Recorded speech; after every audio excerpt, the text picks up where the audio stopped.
Do as you want, mind. Go drift into those dark, horrible places. It didn't, though. Her mind lingered, didn't wander. It just sat there, contented, resting. Like a cat curled at her feet. Stilled.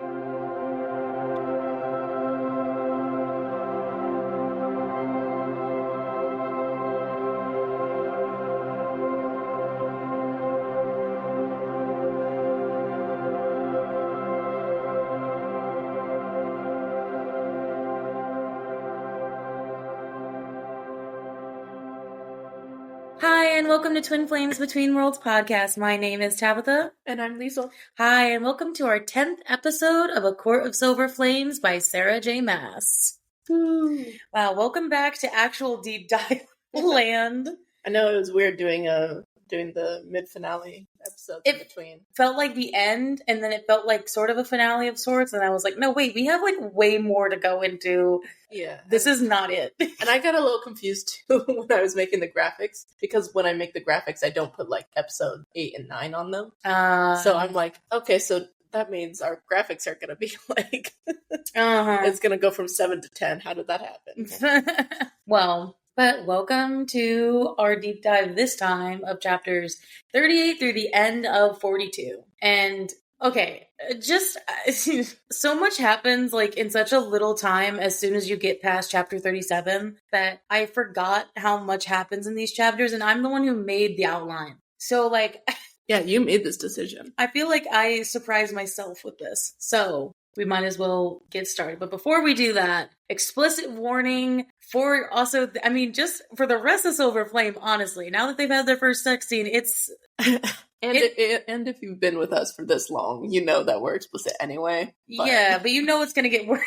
Especially, there's no getting better here. So we do cuss and we do talk about the sexual content. So please be wary of little listening ears. Or don't. As we've said before, that one person out there who doesn't give a fuck that their kid is listening to this, good for you.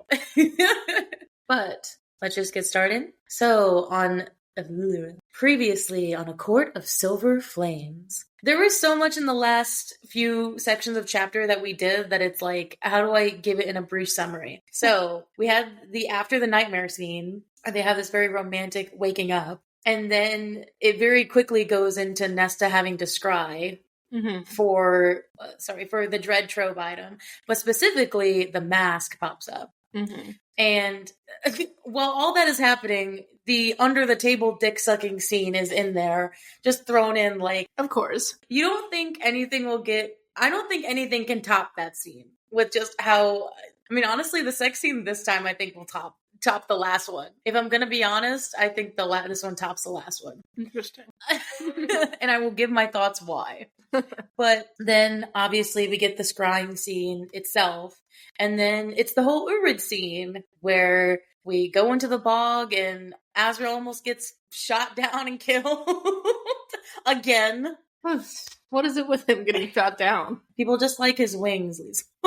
Yes, but for not good reasons. Yeah, for not the good They want to tear them apart. And so they find the Autumn Court soldiers, as we talk about more in this episode, and they have very much a brain fog over them. Mm-hmm. It doesn't seem like necessarily enchantment, but it just seemed like fog, which was weird. Because we thought it meant like the bog fog. Bog.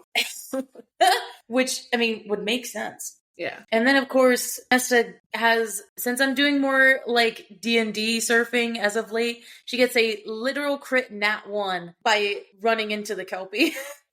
Like, out of all the things she could have run into Urid, she went into the one thing that Azrael said, no, they're extinct, it's fine. Literally, like, a few minutes before, an hour before. Yeah, so it's like, okay, that was, like, the worst fucking luck. Yep. And then she gets dragged underneath, gets, I think, mouth raped? Like, that's what you would describe it as. And then she gets the mask and puts it on her face, rises the dead from Urid's depths and fucking they behead the Kelpie for her. And she just emerges with the head in her hand and the Bat Boys bow to her. Waist deep in that black water, they bow to her. Which is fucking insane. And then obviously the last chapter, which is chapter 37, was mostly us coming back to the night court, and then the sex. The first time sex scene, and what a first time it was. Indeed. It was just sex, though. Just sex, no emotion. What a way to... I still can't... What a way to turn the mood down. Yeah. At least to me. To the romantic. That would be like, no, get out. I'm sorry. Get out. But yep, that leads us right into chapter 38. So let's get right into it. So I kind of forgot that they were training for a half second. I think the sex took me out of my own body, and I was like, "Oh wait, training? Yeah, that's still happening. That's still happening. That's still important." Maybe also Sarah J. Maas had one of those moments because literally for the next few chapters, it's literally just training. She's like, "I need to get my head out of this gutter." It's like, but honestly, that kind of fits. I don't know why, but that really fits when you have like this brutal, awesome sex, and then it's like, yo, I actually need to do some homework. I think I need to like start doing what I'm supposed to be doing. That's that. They just have really good sex, and they're like, actually, hang on, I need to go take a homework break.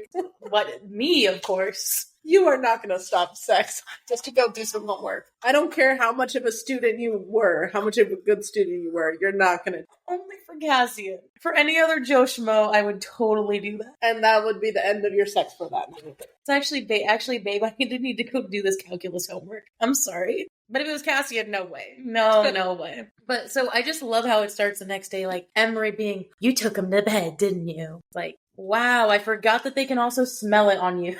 Yep. As they bring up so many times. And it just feels so normal. It feels like just girls fucking with each other. Mm-hmm. Which I've totally had that. I mean, we've done that to each other. Just like, so, not that we've had too many dates, but like, it's like, oh, were you flirting with so-and-so? Like, da-da-da. It just felt nice. It felt very un-Nesta-like. And apparently it's ab day, which I was like, that needs to happen more often for me. But we also get a new development. There are new priestesses getting added every day. And there was 2 this time, Ileana and Lorelai. Which I don't know why we're getting their names. As you well know, if you've been watching this podcast, names are pretty important to SJM. So I don't know what these names are going to mean. Or if it's just, these are going to be people in the ranks of Nesta's new army. I don't know. Like, or is it like kind of the thing rather than just saying like Nesta, Gwen and Emery and the others, like throw in some names just so it's like, oh, and by the way, these 2, they now have names over here. They're doing this. Give them agency and names, yeah. So obviously Gwen, Emery, and they're kind of like in very, I don't think we get the number of the other, but they're training like in 3s. Or pairs or something. And so obviously Gwen, Emery, and Nesta are kind of like, they started similar together. So now we're getting like these bracketed where people are at in their journey. Mm-hmm. If these new people coming in aren't going to be necessarily doing the same thing. They're going to be doing where they started. And so they're like doing their ab work or whatever. And then there's just this casual Cassie and Nesta exchanging sultry glances at each other and both the girls noticing and being like, yeah, you have. Because it's mostly Emery bringing this stuff up, right? Not Gwen, but she's concurring. Mm-hmm. She's like, yeah, you are. She's agreeing. And I kind of forgot that when they went to Urid for a second, that like they missed out on training. So that they would be questioning like, yo, why did we miss training yesterday? What were you all doing? I guess I didn't like fathom it in my mind because I was like, oh, if they're not there, then training isn't happening, which is true. Right. So, yeah, Cassandra is gone. Right. So it's like, what were you doing? And it's like, it kind of sucks that they can't tell him or she can't tell him. Yeah.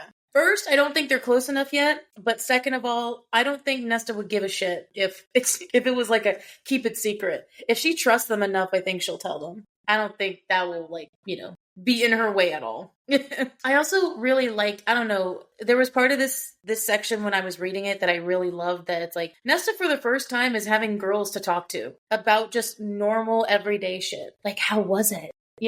Which makes me think that even when she was human, she was never gossiping like that. No, it seemed like in the human world, she was very like, it was like the courier stuff. It was we got a pomp and circumstance to these girls, and it's kind of like walking around on eggshells, trying to please others, but not really necessarily liking anybody. Right. So obviously, Emery's the one who's just like, so was it good? And so Cassian interrupts their conversation while they're getting to the good stuff. And he's like, Gwen, Emery, blah, blah, blah. Like, stop talking. Hot as fuck, though. Dude. just immediately going, I don't know what kind of mood I am in today, but like it, yes, sir, is like all I can say. That's all my brain is saying to me. It's like, if you can get those curls or if you can run your mouths or whatever, you can da-da-da. And I'm like, yes, sir.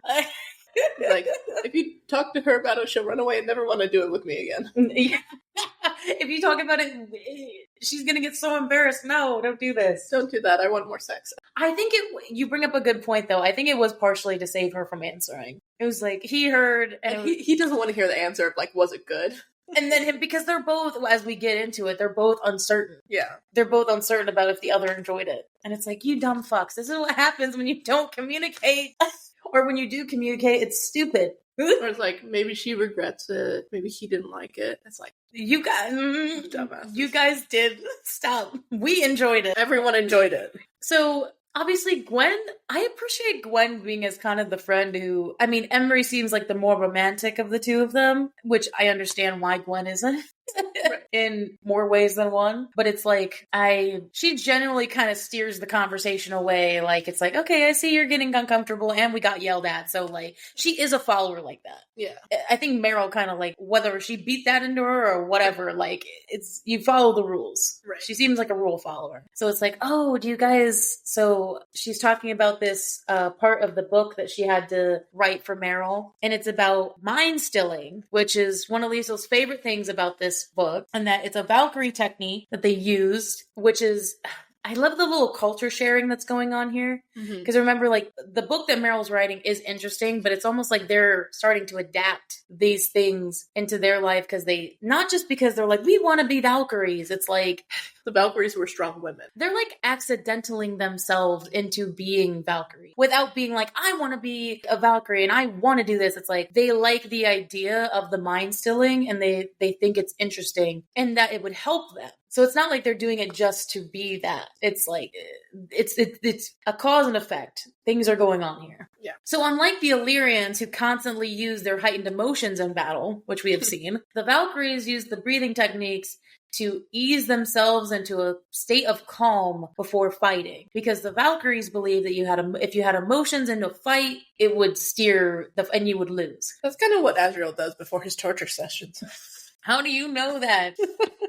We saw, like, when he was down with the Autumn soldiers last time, he was, like, in this calm, like, completely calm, no emotions, icy kind of thing. You think he uses it? I don't know if he uses it, but I'm just saying that seems similar. He also wants to be very Unlyrian-like. And he doesn't like being Illyrian, so maybe he's like, I'd rather be a Valkyrie. I mean, but also, I don't think if you've ever, like, watched a movie before or watched, like, any fight scene, isn't that what they tell you to do? Anytime you bring emotions into a fight, you automatically lose. Like, that's how you get off balance. So it's like the Illyrians think that makes them stronger, whilst they are like, we want to be unshakable opponents. Like, if you try to throw emotion my way, I mean, that kind of makes sense with them being women. I feel like they'd be underestimated. Like, if we throw emotions at you, you're going to crumble. And then these women were like, no. Fuck you. We're going to be unshakable as rocks, and you're not going to be able to throw emotions at us, like, because we're not. And also, I feel like that's kind of the thing with the Illyrians, too, is they don't have any other emotion other than anger. Ooh. Most of the time. Like real men. That's kind of, oh, God, that's real. Oh, that's too real. No, I just thought about that. I was like, yeah, they don't really have other, or disgust, but that could be like a moment of anger. Misogyny. Just all together wrapped up in a tiny bow is what we call misogyny. Yep. But to be fair, this is only for the girls right now.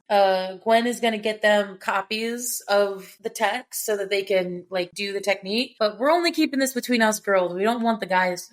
Girls' secrets. Or as in Cassian, I mean. Although Cassian would be like one of those girls. Like, he would join them and the girls would. But I think it's not, and I think it's very simply, it's not that she doesn't trust him with this, or that she thinks that he's going to make fun of her. It's like, I want this to just be between us right now. And then when we get to a place where we want to share it, then we can. So I like how it's simply just, I want it to be us, but it has there's no reason why I'm really not. So then, of course, he comes swaggering over. And it's like, and so she's kind of just being like, well, like, kind of in her mind about what's going on, and he knows he's been the center of attention. He knows that they're talking about him. Now he's here to see what they're talking about. Like, so ladies, what's more interesting than training that you're talking about? And if I had the balls, or if I was like that kind of woman, I'd just be like, your penis. Yeah. We've been talking about your sex prowess. I feel like I would say that to him, but we were talking about how good you are in bed. I don't know if I had a Cassian hot guy come up and like I'm talking to the girl that he's been with. I don't know. I don't know if I would. I feel like if I was the girl he was screwing, I feel like that's my answer to. It would not. I would not be the Emrier one in this scenario. Sorry, I'm inserting myself a lot because I love Cassian, and I will not apologize for that. Just wait until we get to Azrael, and then like it's like you're gonna be implementing yourself all the time. I already am, but there's not enough Azrael, so you just don't see it. I know. Like before we get to like the actual crux of this scene, I'm happy that Nesta notices how much weight she's gained back. She's talking about how she's like putting on her garments and how she had to get a bigger size because she got some muscle and then got some weight back. I like that. It's showing growth in the physical sense too, not just the mental. And muscle. Muscles. What did I say to Anthony Palmini? I said muscles. Muscles. And he was like, what? It's like, what? He laughed at me. He thought it was cute. So, damn, the double entendre, like, when they're talking about, did you finish your set? You've certainly been productive. And then she's like, so there's, like, sexual tension between them, right? But then she's like, so when do we start getting the good stuff? Like, swords and archery and shit. You already got the good stuff. He's like, you think you're ready to handle a sword? And then Emery is just singing in the background like you would be. That is you. That is you if that was me and, like, my partner. Just be like... It's like, no, she knows how to handle a sword. The double entendre, but also the, It's why we picked the name for our episode. Well, is this the one for this episode? I thought we already did that. That was for last episode. Right. Know how to handle a blade? Only you can tell me that. Get up. I love how it's also the double entendre of the sex of her being. I didn't think about this until I read it this time, but like only you can tell me that. It's almost like she's asking if she did well, if the sex was good. Like before they get to the serious stuff, like it seems like she's like, only you can tell me if I'm ready for that. Right. It's like I think that was a genuine question of like, oh crap. I think it was a genuine question mostly in like the way of like only you can tell me because you've been training. You can see my progress better than I can. But then it definitely could be like, well, last night, only you can tell me if I can handle a sword. Yeah, I think it was that. I think it was more the first one, but yeah, that's what a double entendre is. Like, it's more the one thing, but also there's the subtlety of it being the other. But then it gets quick. It's a laughable, but it's also a taunt. It's like, let's try again. Let's see. But then it gets really serious. It's like, oh shit, we're about to start on swords. How ironic that now all of a sudden, like, we're going from training to swordplay right after she had sex. I thought that was kind of funny. Swordplay to swordplay. Swordplay to swordplay, but then I like how serious he gets. Like, because there is a sense of, laughable. Remember those fucking kids in school that every time, like, sex would get brought up or something, there'd always be, like, one asshole in the back, like, about everything. Maybe you didn't have that because you weren't in, a school that was terrible. Wait, people talked about sex in the classroom? No, like, if you were getting taught something or, like, the teacher said something that could sound like a double entendre. Why are you, I feel like everybody but you would be confused by that. Yeah, because, like... No, we didn't really have any of that. You never when you got taught sex ed, nobody was laughing about it? See, because... That's partially because our sex ed guy he was really a creepy. He ended up doing some shit later. He was also the PE teacher. Oh, well, yeah, we had... Yeah, so many stories about that. But, like, it's the sense of, like, that one guy that, like, he's just really annoying when everything's getting talked about, and then he's just gonna laugh at everything. Like, here's a picture of vagina, and then he's just, like, laughing in the back. Like, yeah, no, I had those guys all the time. Say in the comments if you had those people, because I definitely did. You probably all had that. I just came from a weird school. Well, you just also had, like, 30 people. Yeah. Like, so... And we were all learning about sex, and we grew up together. We were, like, brothers and sisters, all having the talk all at once. All incestuous. Except for the few couples that were actually there. Yeah. So it's like... So we get to Cassian's point of view, right? And at first he's like, God, the sex had been a mistake. Wait, what? It'd been a mistake, but it also had been the best damn sex he'd ever had. Which is like, okay, so it wasn't a mistake. Maybe talking during it was a mistake. Yeah. Trying to add emotions on accident. So he calls her bluff. He's like, if you think you're ready to handle it, prove it. And so the lesson quickly shifts into something very vital and different. Mm-hmm. And Cass gets real serious when he starts saying like the two other girls are finishing their exercises because Nesta's done. It's like, we're going to learn swords. And he's also thinking about her and the sex while he's talking about this. And it's like, he's trying to tell them, like, he's like, no laughing about this. We are not laughing about this. If you're too childish to talk of blades without giggling, then you're not ready for swords. These are weapons of death. And he said, I didn't touch a real sword for 7 years. I mean, yeah, you wouldn't give... That sounds really reasonable. I don't think you would give really young kids blades at 7. Or, you know, at a young age. So that makes sense. But they're like, 7 years? Because they're not young. Obviously, theirs is going to be a different than 7 years. But I do appreciate his moment of like, okay, we were having fun. Now... Because this is serious. And also with blades. I mean, even with wooden blades, like, you can get hurt. Yeah, so it's like I appreciate his teacher level, his teacher prowess, because he actually can be, he shows that he can be a teacher even when Nesta's him. And this is really a crucial turning point in the story, right? Because this isn't just, this started out, and I kind of said this at the beginning, but like, this started out being, we're just going to do some exercises. We're not going to like, maybe do some methods to defend yourself, maybe do some hand-to-hand. Not full on, we're like, when you pick up a sword, that's like a level of, there's no going back there. Right. If you start doing this and if you start like going down this path, like warrior is the next step. So it's like, where do they want to be? Do they want to just, you know, do this? And both of them are viable options. Like one's not like the coward way out versus the other one. If you want this to just be you protecting yourself and having an outlet to do stuff during the day, that's fine. But if you're going to go down this path, that's like a change. Right. So, and I don't think any of them were thinking that they were, I mean, literally they said that in the text. They were like, we're not warriors. We're not going to pick up swords. And then here they are picking up swords and discussing like matters of war. Also, it's like during these training sessions that I just think about like Reese and Feyre. They pop into my mind of like, if they're down there and they're just like, so Cassian's just training Nesta up there, right? It's like, no, Cassian has this full on like thing going on where he's where he's got a bunch of priestesses at the top of the House of Wynn, like learning how to use swords. It's like, imagine Reese comes up Reese did visit, but like... That was a while ago. That's true. But He's like... been back up there. They just like come up and be like, wait, there's a bunch of priestesses up here now. How did this happen? And all have swords in their hands. It's like, what the fuck did I miss? It's like, it's been a month. What happened?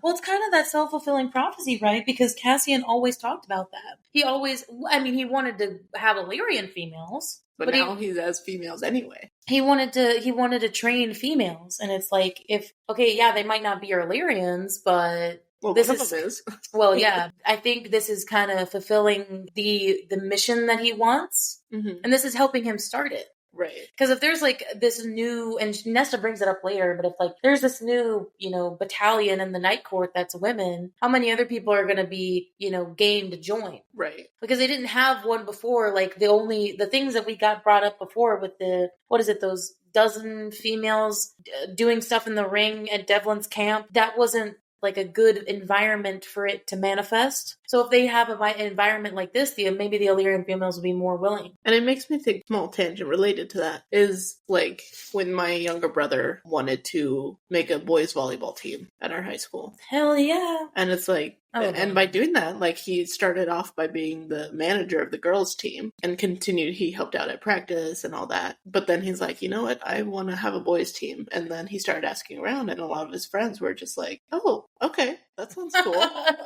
Boys volleyball? Cool. That sounds good. And so it's like, you never know until you're given the opportunity. Do they still have a boys volleyball team? Kind of died out with him, but Well, that's fair, but like it could have. There's the idea that it could have. At least he tried. So I was proud of for that. And then also I just think of, going back into the book, like once all of these, like say they like do create this whole thing and Nesta's in charge of them. First of all, Illyrians still think Nesta's a witch. So I feel like they're going to charge up there into the Illyrian mountains and it's like all of these women, female warriors with Nesta at the lead and they're going to be like, what the fuck? They're going to think everybody's a witch. Yeah. Everyone's going to burn all of those swords. I do appreciate though how dumb she is in this part where she's like, it's heavy. Yeah. Yeah, and then I was like, Cassie, and I was like, the real one's heavier. What do you mean? Like, if you think that's heavy, bro, like, don't even. But then also, you gotta remember that, you know, they're novices. Like, I don't know how much a real sword feels like. She'll need to practice her grip strength. Girl, double entendre, Cassian said no. Sorry.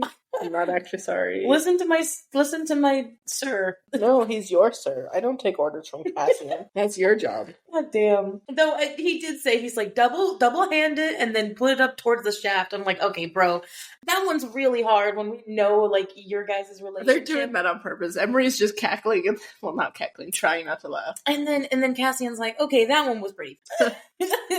And so then we get into Nesta's POV, and it's like, every thought of sex eddied out the window, and I appreciate moments like this. This is where I feel like Nesta most is like, okay, we can have this funny double entendre, we can talk about sex and get all girly at Cassian, right? But when it really comes down to brass tacks and when it gets to it, it feels right. Mm-hmm. And it's like, this is the crux of the book right here. Yes, obviously we love Cassian and we love the romance, but it's like finding her place. It felt like a key sliding into a lock. Mm-hmm. And it's like, I don't know about y'all, but there have been different moments with my life when I felt like that. And it's felt like acting and singing when I finally realized that that's like not necessarily what I want to do, but my path. It like felt just right. Or when I sing, it just feels. That's how it felt for me when I switched my major over to conducting. Mm-hmm. Like, I never would have, like, thought that, and I don't really use my conducting now, but, like, it still felt right. Mm-hmm.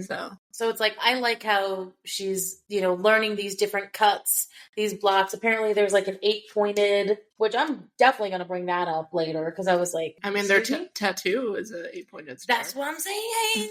That's what I'm saying. Is that is that what that means? Or, I don't know. I don't think that that's what that means. But I also think that that's way too much of a coincidence for them to have like an 8-pointed method and then to have an 8-pointed star on the back. I think that's a little bit too much of a coincidence. Because where was it? Block 1 thing. It was somewhere else. I don't remember. It was somewhere else. What was? Where it said the 8-pointed thing. It said like an actual thing. I'll find it. But it's just like every thrust, every, you know, movement just felt right in this scene. Mm-hmm. And I like how so much it's different than Feyre. I know we don't like comparing because like Nesta doesn't like comparing, but I appreciate how much in depth this training is going versus Feyre's. Yeah. Feyre's was more magic based and not. Cassian didn't go through all this shit with her. Nah. He's just like punch 1, 2. That's all it was. Yeah, or it was like it was an outlet. You already have your like assets and like this isn't, you're not like me and need this outlet all the time. Right. Like magic, you don't need this. Because you're a very magical, powerful person, you need to know how to defend yourself, but you don't need to really know. Mm-hmm. Versus them, it's kind of fun that way. And I like how it's different that way. And that's what it says. Everyone stopped to watch. All the priestesses stop what they're doing and they just watch Nesta. Mm-hmm. And it's like Cassian can just feel that. She's the centerpiece again. Yeah, and she's like the first one doing things. Mm-hmm. I like how when she's thinking all these things, she's like, you know, with the King of Hyber and the Cauldron, you know, I want to be able to never again should I be weak. Never again. Mm-hmm. She just keeps saying that over and over, which they said, which is another version of Rhys and Feyre's never again. Their never again was like in the never again will be parted.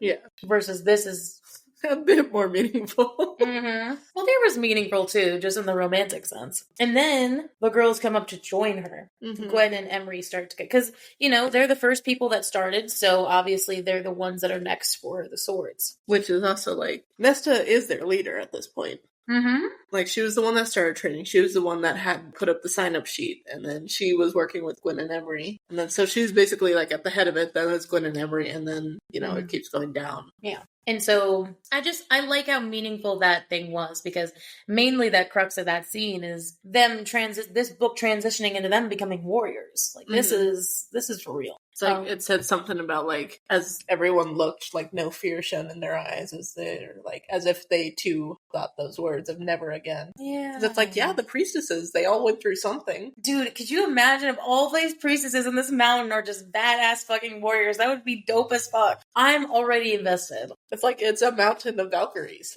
Dude, what if that is their new home, remember? They said that they lost their home, right? That's true. What if that's the new home for them? Dude, Clotha would have to get a fucking dagger thigh sheath and The same magic she uses to write on paper, she uses to twirl the knife.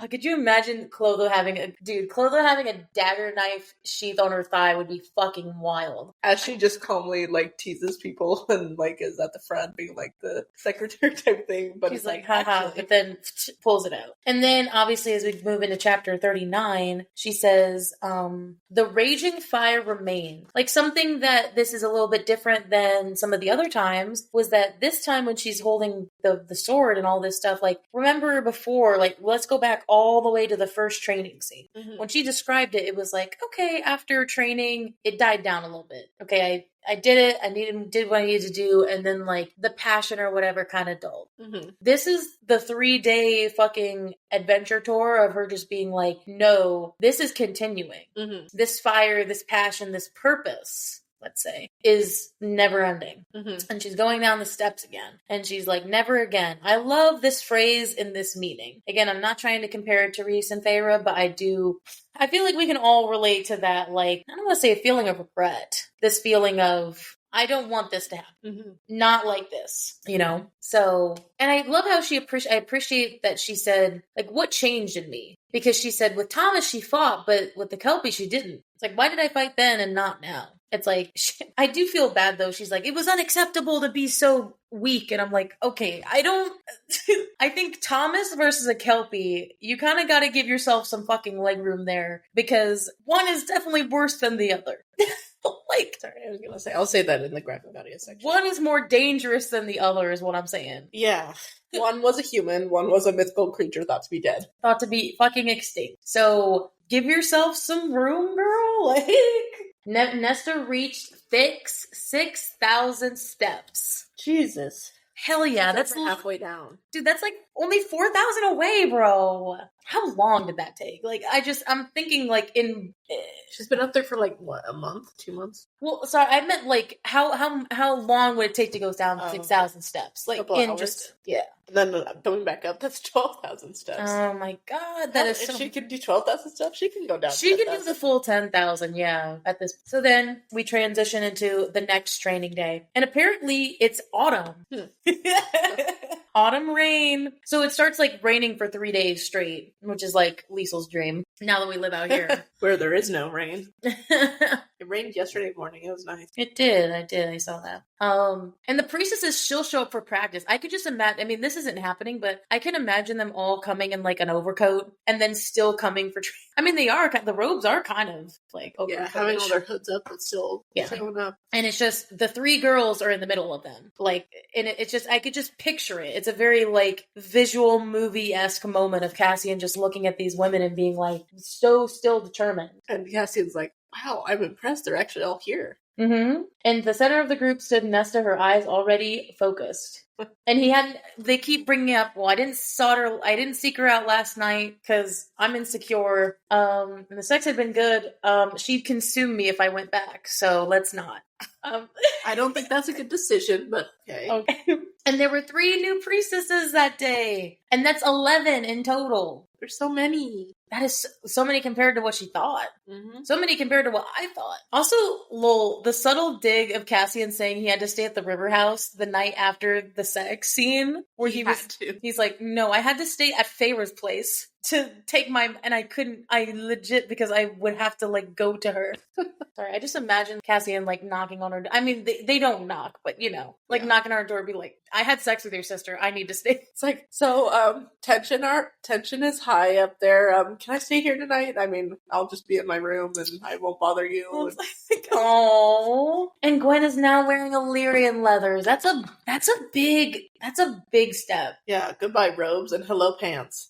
Hell yeah. She's wearing Nesta's old Illyrian leathers. Yes, which means she's small. Yeah. I mean, that makes sense. She's a nymph, so that makes sense. They usually seem like small creatures. Yeah. I think it's a big, like, it's a big step for her character, I think, because her being out of robes is pretty, like, I don't want to say it's taboo, but they're also, like, tight leathers, so they show off the body. Yeah, that's, like, not her at all, but, like, she feels comfortable in them. And Rosalind let her hood down, because she's the one with, like, the big scar on her face. Yeah. Oh, and she said, I think he said something about, like, if she felt uncomfortable by people seeing it, she didn't show it. Huh. Dude, these fucking priests are gonna be badass. Like, they're gonna be not to fuck with. Yeah. Because they're so strong that nobody would think that they would be strong warriors because of what happened to them. And they're gonna prove everybody wrong, which is what makes me so excited about this premise.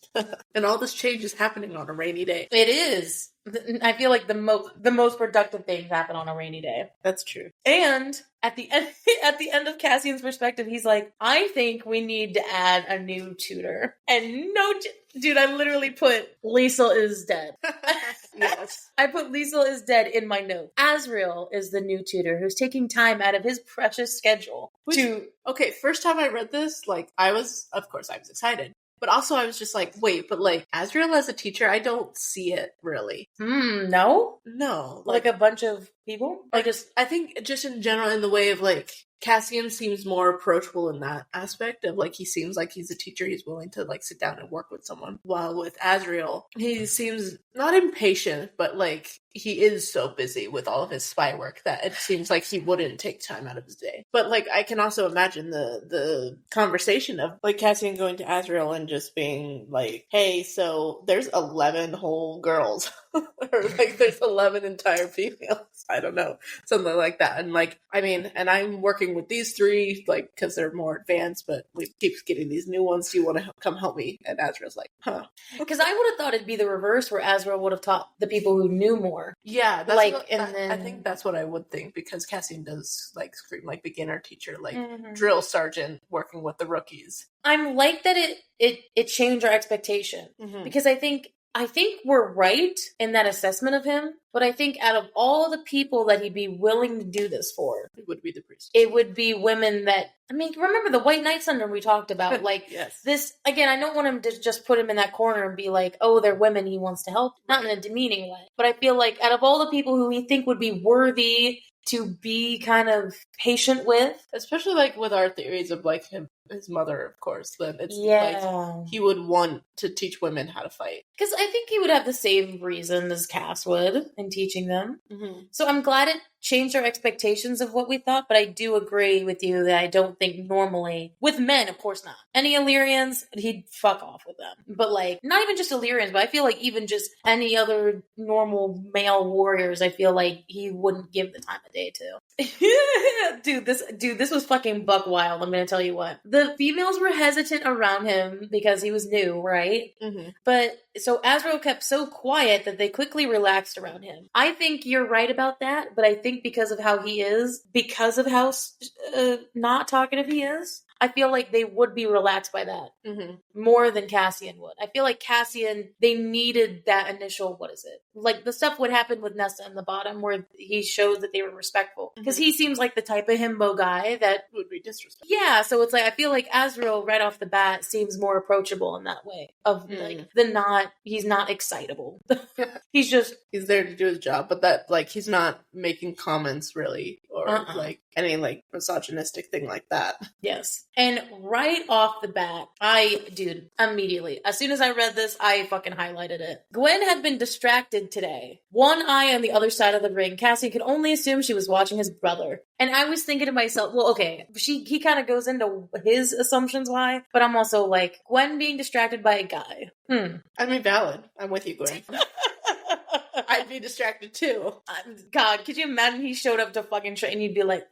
Honestly, I wouldn't even have one eye on Cassian. I would just be full on staring, not to stare at Azriel. I mean, Cassian's tattoos are great, but guy over there. And as with the scarred hands too, just hot as hell. That guy's pretty over there. So we have to remember, and like this was like, because we've read these books so many times now, I feel like we already do that, which we said before, but like, it's like SJM's reminding the audience, like when Rhys talked about in the third book, when he talked about these priestesses coming from Sangrava or just the other temples or whatever, he said that Az was the first one to go into Sangrava. Azriel was the first one to reach Sangrava and stop. So the assumption there is that he ran into Gwen, maybe stopped something in the act. Like, again, we don't know necessarily what's going on, but the assumption is he either saved her or he saw something or like something like that. I think my initial thing was that, I mean, yeah, I think it was fairly obvious that he probably saw her there or vice versa. Mm-hmm. And I mean, with Gwen's reaction, it kind of seems wary in a way. At least that was my first reaction. It kind of seemed kind of wary of him, as if like maybe he did like do something that she's like, oh, I don't like that.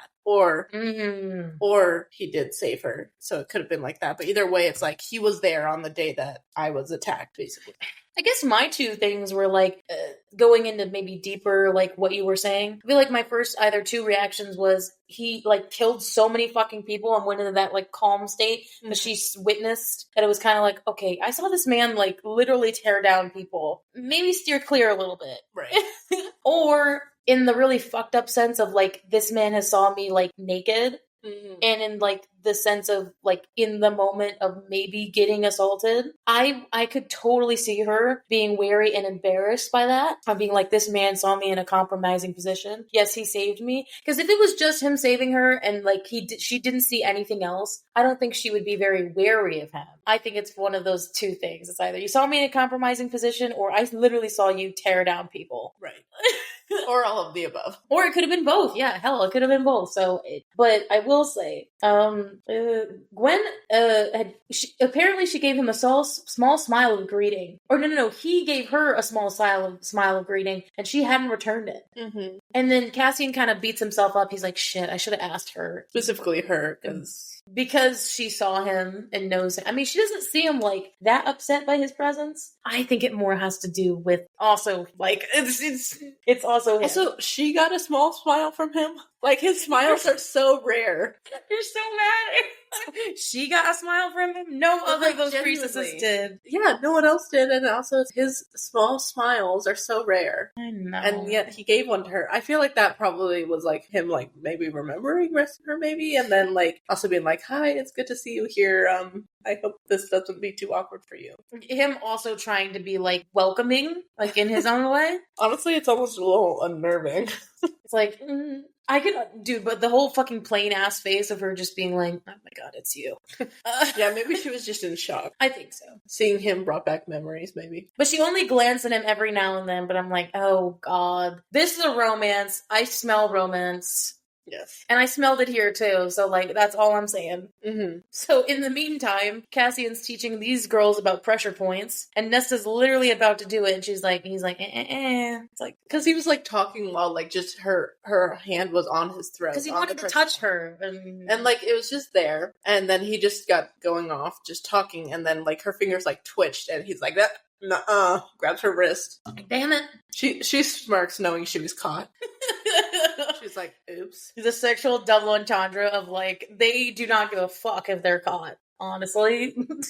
Well, now that Az is here, Cassian can spend more time flirting with Nesta. True, because he has his own people to deal with.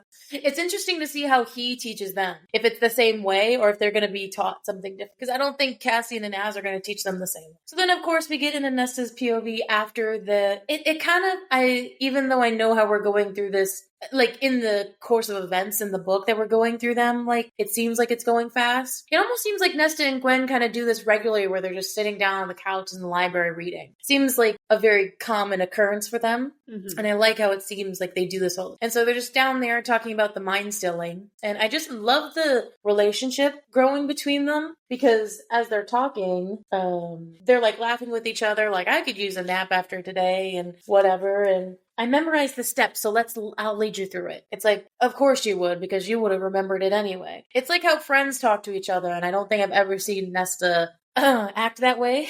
Mm-hmm. Seems like Gwen's very much the studious people among them. Like, she seems kind of like you in the way of her, like, she's gonna micro-focus on like one thing and then just deep dive into Valkyries and then be like, I know everything. I can tell you everything. I know, like, I can memorize all this shit. Versus I just be like, all right, I'll do it.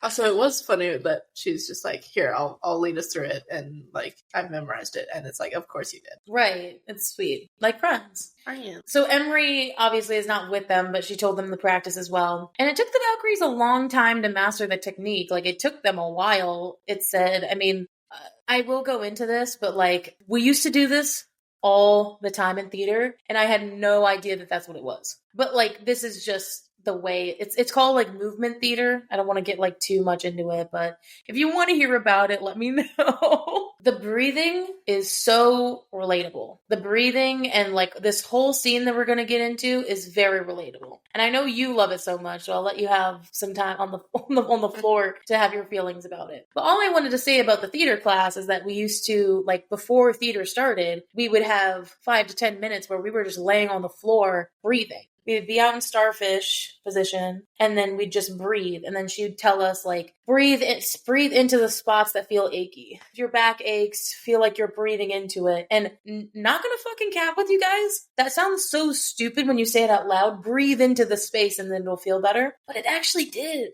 It did. Like, when you're just, okay, my ankles hurt. Okay, breathing in, breathing out, breathing into it. I don't know, when I got up, like, it kind of felt better. So now we've all learned that Tabitha breathes through her ankles.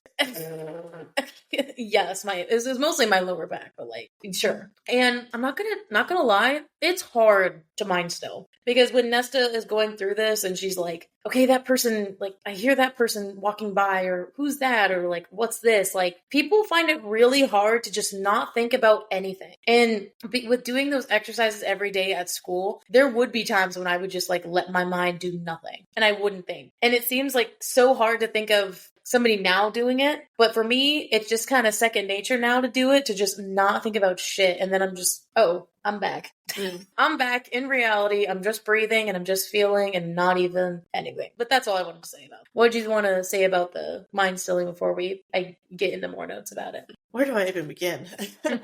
Well, today, at the day of recording this, I had a very anxious day, so I tried to do mind stilling this morning, forgetting that this was what we were talking about today. Randomly. Because you've just been doing it, or been trying to do it because you like this. Mm-hmm. When I first read about it, I've always been a very anxious person, but like, I first read about it and I'm like, as I was reading, I was doing it along with them. And I'm like, this is impossible. And because it's like, my brain naturally does go blank, but like, not because I'm like accepting the thoughts and letting them go. Like, it goes blank because I have so many thoughts, like, trying to take precedence inside of my head that, like, it's like they're clashing and then it's like a roadblock and then none of them actually go into my brain. A traffic jam in my brain of thoughts. So I think I find that part difficult when it comes to actual mind stilling, is the actually thinking the thoughts and then letting them go. Versus, like, when I first started trying to do it, I was just like, okay, thoughts, come to me. Come to me, thoughts, so I can let you go. And then so that I'm like, wait, why am I thinking about thoughts? Thoughts. Basically like that kind of. Yeah, I mean, basically like Nesta was doing, yeah. Exactly, although Nesta seemed to have succeeded slightly more here than I did. But it's like, it's something that I find that I do actually most days, is usually, at least like when I wake up, I like do some form of check in, how am I feeling, do some deep breaths, just like check in with my brain. Also, it's like one of those things, like, mind stilling is very similar to, like, I watch a lot of like videos that are inspirational kind of in that way of like people like saying quotes and people like where it's just the talking with maybe like a slight ambient noise behind it. And so it's like, that's what this reminds me of. It's like doing mind stilling like that. Yeah, I think it's like you got like the first part, and then it's really the last part that people get tripped up on, is having the neutral, no emotions. Yes. Or, well, not neutral. It's not like your emotions are gone, but it's like, they've been set aside. I'm here now. Right. It's like you have that initial deep dive, but then when you deep dive, it's like, no, there's no like set aside at the end. It's like, I do let the thoughts crash into me. I do let the surf crash over me. But then they just crash, and then I'm drowning. Yeah. Damn. Then I'm like splayed on the rock of like. So it's like you got to let the last part go. So it's like you got parts 1 and 2, but then not the end. And so basically, for past 2 years, I've still been trying to work on that. Well, almost 2 years. But it took them a while, so I guess like, yeah, if it took the Valkyries a while and they're a warrior race, and I'm just a person.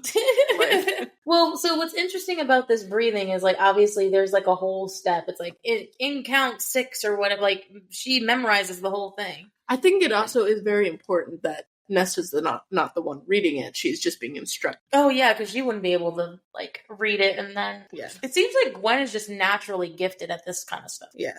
And I think, dude, she lived in a fucking, what is it? Like a temple her whole life. They probably did this their whole lives, like, without really saying it. Or kind of just being led in, I don't want to say in prayer, but, I mean, it could have been prayer, but it, like... Right, but being, like, instructed by something and learning to instruct. Mm-hmm. So it's like, she knows what to do already. Like, seems like she's good at this already. I feel like if they have their army, like, Nesta's gonna be, like, the leader, like, the general of their army. And then Gwen is gonna be, like, one of the top drill sergeants. I think, like, Gwen's the Emery, or sorry, Gwen is the Amarin to Nesta's Rhysand. Her knowledge and, like, her person she goes to for information. Like, in the way that Amarin is. Got it. But also just as terrifying, it seems. It seemed like Gwen with her knowledge can be pretty intimidating. Yeah. And I want her to be a badass too. Like, physically. Intimidating.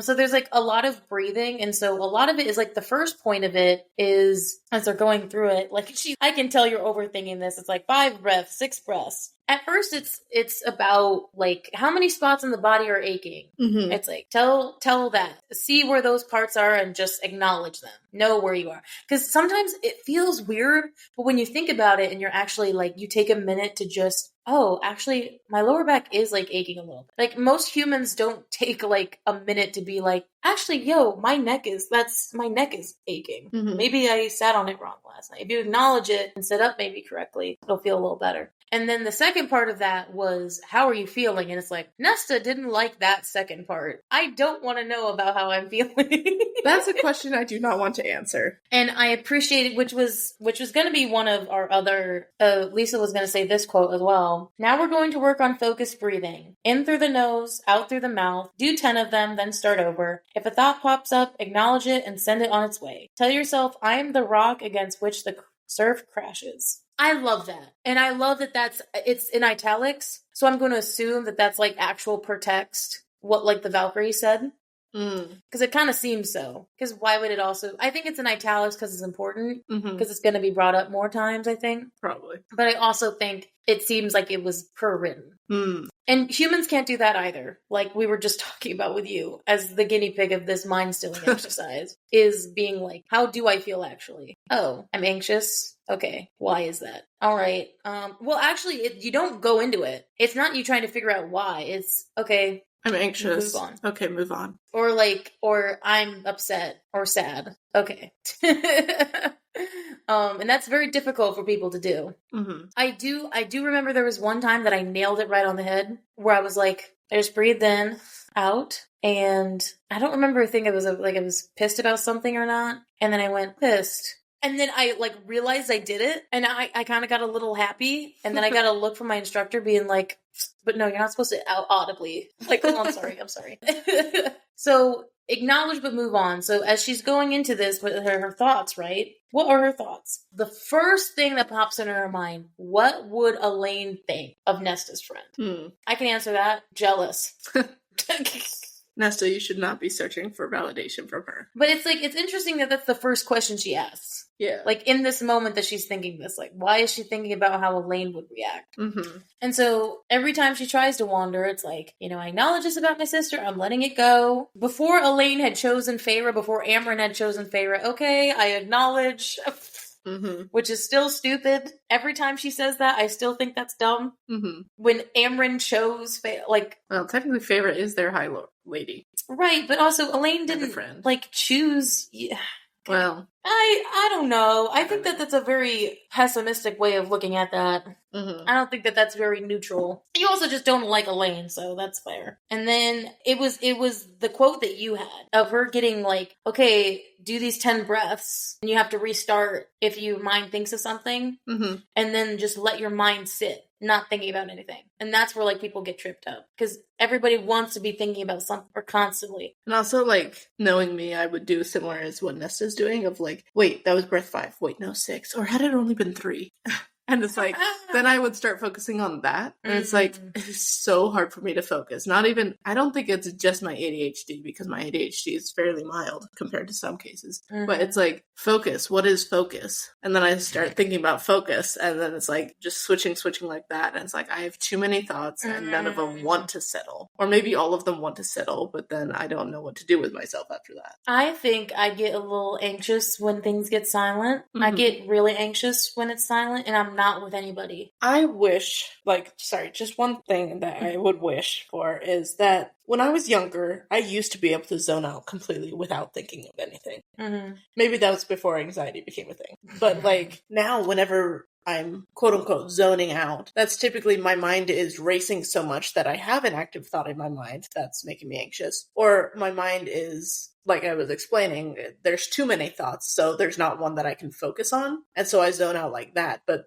my brain still isn't empty. Versus before, when I was younger, I could just zone out and not think of anything. Sometimes that would lead to daydreaming, but most of the time it's maybe that's where my time blindness came in, but I would actually be able to zone out numbly. And so part of me wishes that I could just go back to zoning out like that rather than having all these thoughts going on. When we get to be adults and our mind is way too... It's that's where I want to go back to childhood. I want to go back to before I had anxiety. Well, I've always had anxiety, I guess, because that's how it was. But before I realized I had anxiety and started having to deal with it. Which is why it's good about self-love and everything is if mind stilling isn't the thing for you, there's always something else that works for some. You know what I mean? Even if it isn't this, I don't know what Cassian's equivalent is, punching his problems out. If that's his way of mind stilling. Probably sparring and training. Yeah, so it's if that's his way to mind still without actually sitting there and stilling his mind, then if that's the way that he has to do it, humans are so different mentally. So it's something for you is not going to work for someone else. So it's nice to see some of them doing something different than the other characters, and also doing something that's very relatable to me and that was really helpful to you. That is damn, because at the end, this is where it gets me. She's afraid that her mind's gonna go dark if she was okay, this whole time I've been just letting my mind just be. If I let my mind just be, I know what's gonna happen. I know it's gonna go to that dark place again. And then she lets it sit, and then nothing happens. It's almost like she's encouraging it, of she's predicting that it's gonna go to that dark place. And she's go ahead, go up there. I know you're gonna do it, and then it doesn't. And her mind just stills. And it feels so good because she felt, I love the quote of it, she felt settled for the first time. That was wild. Settled in her own skin. That felt good. I think with it settling in her own skin, I think that has something to do with her power. Of the cauldron not gave her. She took the cauldron's power, whatever that was. And so it hasn't really belonged to her. And we still don't really have much of her working with her power. She's still ignoring it. But maybe this mind stealing will lead to her working with it and her figuring it out. And so in this moment, her mind in that dark place that she was thinking it would go, that dark place is that well of power from the cauldron. So it's no, her mind is actually hers still. It doesn't belong to the cauldron. It doesn't belong to that power. Her mind is hers, and she just needed to trust it. And she's not being taken over by it or overwhelmed by it. Yeah, she thought she would if she let go. Yeah. But she let go, and it stayed with her, so it almost is reaffirmation that, oh, my mind still belongs to me, even if I have the cauldron's power, even if I'm still scared of that power, my mind is mine. And that's where it's this is good, but it's also bad, because I also see where this is going. Of okay, this is something to, kind of put a band-aid over this power, but not actually dealing with it.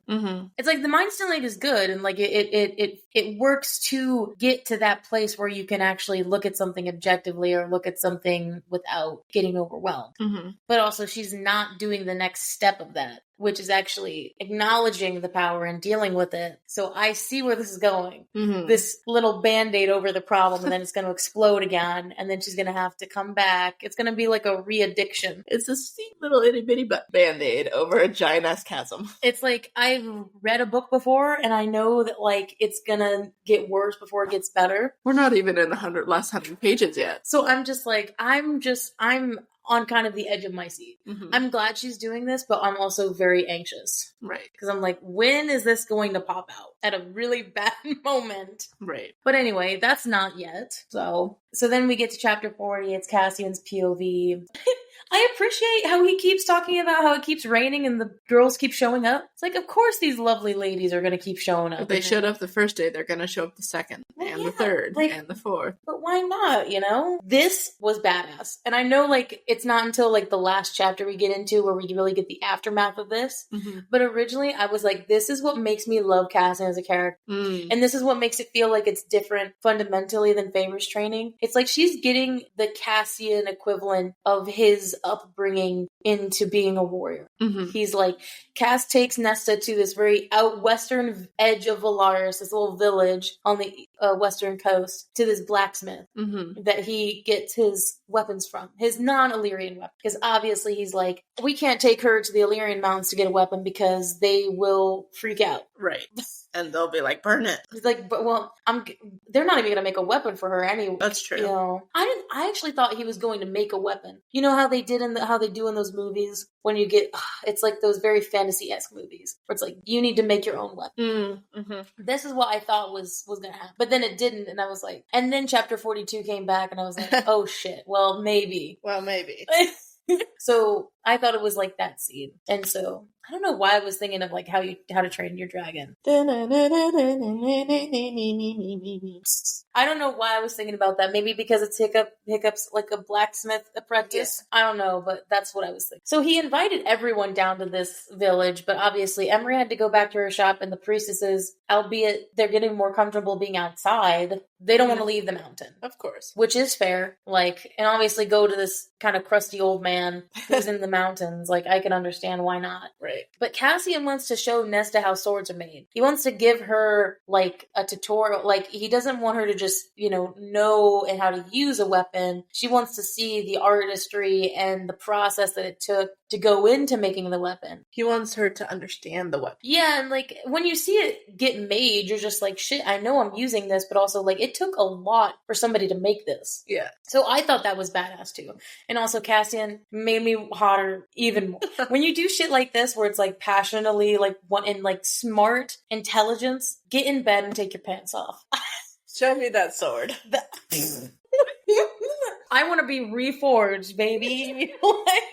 Reforge me. Oh my god. But that's like to be fair, that's the level of excitement I get when he does shit like this. This isn't supposed to be romantic or anything, but it kind of is. In the way that they are fucked up individuals, this is like his idea of romance. Here, babe, here I'm going to take you to see how a real blacksmith makes a sword. Like, it's romantic in the sense that they both like training. Then I'll show you a hardened sword later. He worked hard for that sword. I hate you. He grew up with this sword. He trained it, Oh my god, stop. So obviously there's like initial hesitation from him. This guy seems very isolated. Mm-hmm. He does call him, the first thing he says is general. Mm-hmm. Very deference. Oh shit, general's at my door. Yeah. The general's back though. Yes. At the same time. There's like initial hesitation. I can understand why like every blacksmith in every story is like, don't come into my shop. I don't need an apprentice. But then he's like, he kind of gives him he schmoozes him a little bit. He's like, I want to show the artistry. I want to show Lady Nesta how swords are made. A lady wanting to learn how to make swords? I know, he's probably like, hell yeah. But specifically that it's not merely a tool for killing, but a piece of art. Flattery. And then it was actually Nesta that persuaded him. He's like, I know you're kind of busy. Like, I'd appreciate any time. He's like, any tips that you can give me, I'd appreciate. And then they end up staying for, I'm assuming, a long time. Yeah. And he's like, okay, I guess you guys can come in. But then it's, okay, can I just get sweet for a minute? He seems like that old man who's like, he lives next door. He's really crotchety to everybody. But then like the extra crotchety girl comes up. I had this neighbor growing up where he's like, he hated all other kids, but this one kid he like favored. Mm-hmm. So it reminded me of like, okay, I want to tell you about the old and just because you asked, here's da-da-da, and like he goes into this. I'm imagining this very nice old man moment of like, this is how I got into the trade and here's how the weapons are made. Mm-hmm. And then he just goes into it. She didn't, again, Cassie, this is Cassian's perspective again, because it's not hers. We know why she has and affront it to fire. But he's starting to notice a little bit more, like, she's like, I want to get away from the sounds of the fire. Mm-hmm. And he's still questioning that. And then she's like, can I hammer some of the blades? Oh, shit. Careful, Cassian. Damn. Well, I do love how she's just, you'll be compensated. And then I'm looking, with what money, bitch? And then she looks at him, he's like, yeah, you'll be. This is why good sex is needed. For moments like this of just being like, yeah, you'll be compensated, right, babe? Right, babe? Yeah, okay. Okay, make it up to me later. I mean, but also Cassian has a giant-ass salary. Well, that was more the joke. But, like, I just love how she's like, okay, because it's our money. Your money is my money, Cassian. They're not even married yet, and then it's like this level of, no, it's our money. If something goes wrong, and he's like, yeah, if something goes wrong, we'll compensate you. It was kind of, I will say, but jokes aside, I think the initial, it's that cop-out answer of, like, she sees his hesitation, and then she's like, oh, like, if something happens, of course. Like, even though nothing will happen, it's like the idea of just saying it. Of course, like, if I accidentally, like, throw away your hammer, or I break the anvil or something, we'll pay for it. It's like, so that he, like, there's, like, less of he doesn't feel as scared to do it. It's a waiver, a liability. Mm-hmm. Not a liability. So and this is kind of, like, leading into chapter 42 a little bit, but, like, Cassian talks about a common everyday sword is laid onto the anvil. And I'm thinking to myself, a common everyday sword, huh? That's not going to be common for long, I'm going to assume. Probably not. So she starts, like, hitting it, and obviously she's not good at it at first. Mm-hmm. It would be unrealistic if she was. But the male is talking very gently to her. Like, when it's almost like he can tell something about it. Yeah, you can tell that she cares about this, or that there's a level of, she does want to learn. This isn't like this isn't like a kid coming in for a field trip and being like, I want to learn about blacksmith, and then making fun of it. Right. Like, she actually is interested in what he's talking about. He's very genuine about it, and not just Cassian bringing in a girl. Mm-hmm. Though I will say, my ignorance about blacksmithing, I didn't know that you had to hit the weapon different. Mm-hmm. I thought when you're just, like, melding it like that, like, you're just hitting at it until I thought you just hit all the weapons the same way. I didn't think you had to hit them differently. Valid. I don't know. I thought it was already shaped. I didn't think it, like, I think I messed up, like, the thoughts of the process. I think I messed up where it was getting forged and where it was, like, getting shaped and shit. Got it. So I think I messed up those things. So I was like, it needs different hits. That's kind of cool. I'm like, I'm getting invested. You want to make some swords? You want to handle some swords? No, I want to handle this. I don't want to make the swords. So you gotta make it. I don't know, man. So I will say what's really lovely and what's romantic about this scene is that when he does see her getting the hang of it, he's like, this is where the woman is. It's, again, he's seeing the woman that he fell in love with again. But not only is the woman he fell in love with, but she's way more stronger and more self-assured than way before he'd met her. And she's focused. Like, she's quiet and focused on it. Yes. And I love that. I love him saying that because he's proud of her too. Like, it's a level as, like, he's proud of her as an instructor, but then also proud of her as his woman. Mm-hmm. Being like, oh my god, like, look at my woman, look at how strong she is, and look at her go. Badass. The world paused at the weapons, and the blacksmith was smiling. Apparently, Cassian said this man never smiles, and so she got him to smile. So, literally, his next apprentice. Oh. Apprentice. He began to imagine what would emerge from this, and I'm like, okay, chapter 42 is where the answer to that is. Right. But I think he's more talking about her. Mm-hmm. And so then they're at the, like, I'm gonna assume, kind of times kind of shifts here. I think it's been like 4 days. It hasn't been like that. Right. But it's been like the week, right? Yeah. And Cassian is witnessing the girls getting stronger and more assured over their training. He doesn't know that they're doing the Mind Stone. Yeah. So if they're doing this every night, it seems like they're getting more warrior-like as they're going along, and he doesn't know where the fuck it's coming from. And he's like, I mean, great. But, like, where's it coming from? I don't know. Should I be concerned? Probably not. Maybe. And I appreciate how his comment of, like, look at these amazing women. How can I fuck this up by going and asking her for sex? Wouldn't you want to, like, if she's doing good, wouldn't, think it would be rewarding for some sex? Unless it's like, well, now that, like, I'm not panting at her, she got the sex that she wanted. Maybe. I get okay, sometimes, though, I don't get her insecurity about it, since she's the one who fucked up the insecurity by saying just sex. I do think she's valid, but also I think she also fucked up her own situation. Yeah, she didn't make her lines clear of what just sex was to her. It's like, no, sex means you can come to me every night, but we're not going to be talking. But also valid that Cassian doesn't think he can get to her every night and have just sex. Yeah, it's like, he's like, let her initiate, but also, when has she ever initiated shit? Well, never mind. That one time. The dining scene, she technically did initiate. They're thinking the same thing about each other. They're thinking, like, was it not good? Why isn't she seeking me out? It's like, dude, pride is a funny thing. Because she doesn't want to be the first to come to him, and he doesn't want to be the first to come to her, but somebody ultimately loses. Also, that was literally, like, their bed at the beginning of, like, no, you're gonna crawl into my bed. Like, that kind of thing. Hasn't he already lost? Yeah, so he already did that. But maybe he's like, I don't want to lose again. He only comes to her. Those other few times, like, he came to her when he ate her out. He came to her the night when they did actually have sex. He technically was waiting for her while she climbed up from the thing for the makeout session. Yes. So he's always been the one. The only time is when she sucked him off. Yeah, sure. Which, that was pretty good. What a power move. I'm sorry. I'm just, I can't get over that. Also, just the pride he has in her versus what is to come in this next scene is kind of funny. Because we have an old friend come back just for a little cameo. But I will say how different Cassian is as a character versus everyone else.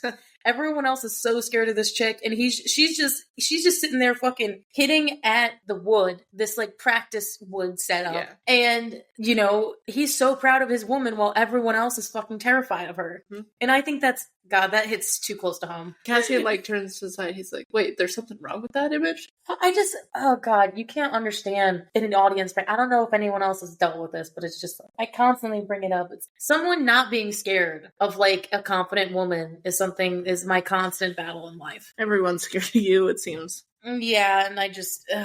someday, I know. But also, where is my Cassian in real life, man? So obviously we get into Nesta's POV. She's punching all of the hate and emotions from her body. Like, because she's also thinking of the Cassian thing. She's like, oh, no sex. Literally in the same area. They could have done it. But they were like... So she's just fucking punching at this tree. Which I will say, when I used to do that in karate, it used to feel really good, actually. To go to the punching bag. It did feel actually good. Sometimes, like, the pain of doing it, just the numbing of it, felt good. This is me as, like, a middle schooler, punching out the hate in my life. 3 days of constant swords and combat. So it's only been 3 days. And they're both, oh, no sex. I'm thinking to myself, I'm like, wait, isn't that like how normally people wait? Don't normally people do it like once a week? Like I said in the live stream.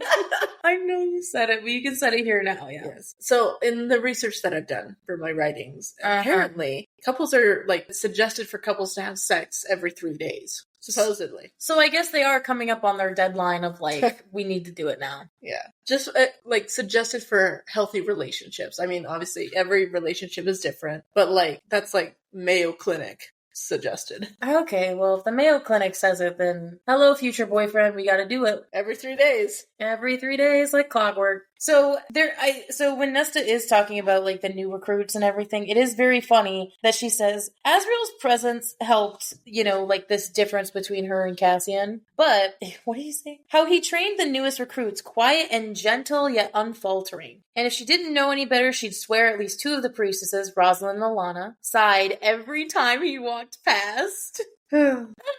Just, okay, why is that so JK? I don't know why, but that felt very JK in that, of her saying that. Because then she gets really defensive. She's just like, you know, I feel glad that none of these bitches went after mine. Like, she doesn't say bitches, but but it's kind of very clear that she's already claimed him.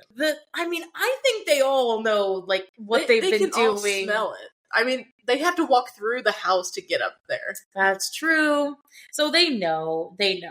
But she's like, a small, awful part of her said, like, I'm glad that nobody sided Cassie. Which is like, I feel like these priestesses don't like, I don't want to say they don't like Cassie, but Azriel would be the more appealing to them than like a really loud, confident person. They live in the dark and the quiet down in the library, and he's dark, quiet, though not often in the library. So what do you think about these girls going after your man? Well, they can't have him anyway, so...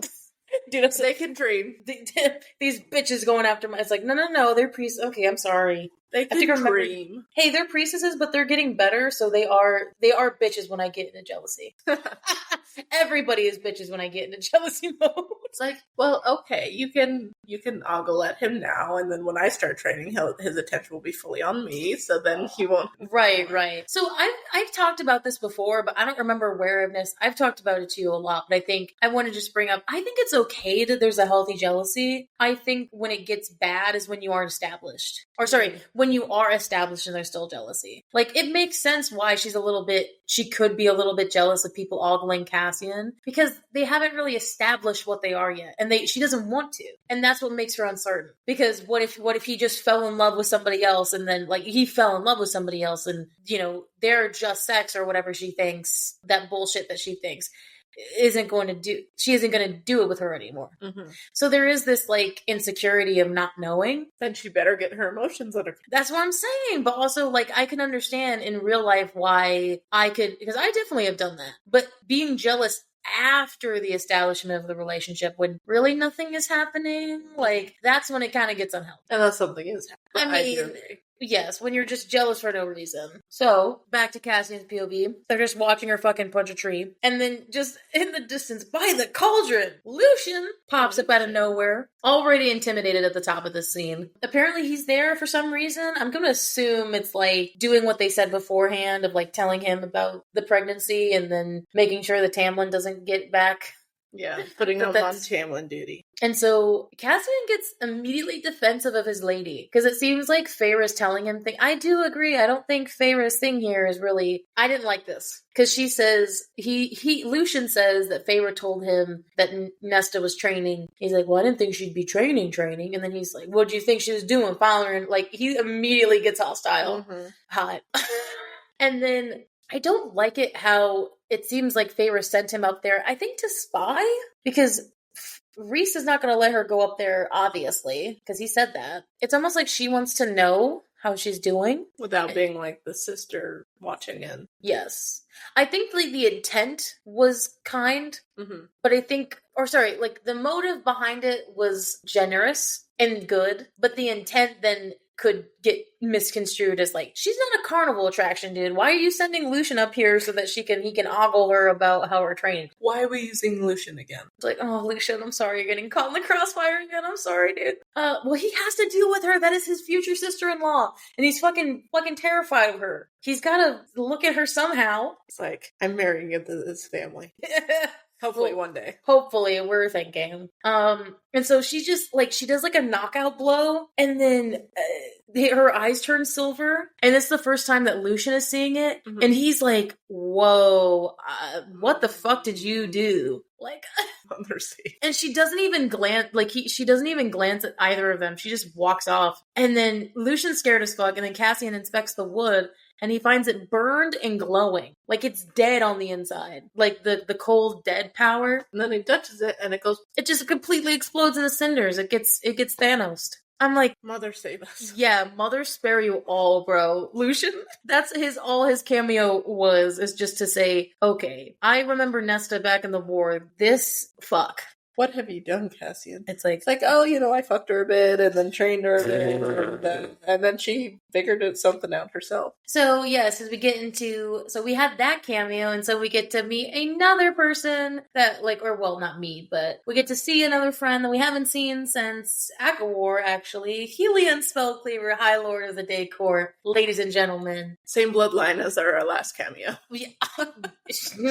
Though they don't know that yet. Which, how the fuck have they not known this? How have they not put two and two together? I mean, I guess they're not really in the same room. Why do they always miss each other? Good question. Like, in this scene, they miss each other too, bro. It's almost like Feyre's being like, okay, I wanted you guys to try to maybe cross paths, but you don't. For some reason. So yes, the first time seeing it. So again, this is him entering the hewn city on a golden chariot with Pegasus flying. Badass. Now, first of all, I had a couple of thoughts. First, when I read this, said, first of all, I have to remember this is the first time a High Lord from another court is entering the Night Court. Yeah. This, like, because remember, like, they had that whole thing in Akamav where it's like, no one's been in the Night Court and blah, blah, and, how it was so secretive that didn't get mapped. So it's like, no other High Lord has been here, so that's why he's going to the Hewn City and not to Valaris. But also, like, he flew in, which means he didn't winnow in, meaning he crossed over a bunch of Night Court land. Probably. And so it's like, I mean, Helion out of all the allies, I would feel like is most welcome, I'd say. Also, he just wants to make an entrance. Like, apparently there was supposed to be this big, massive parade, but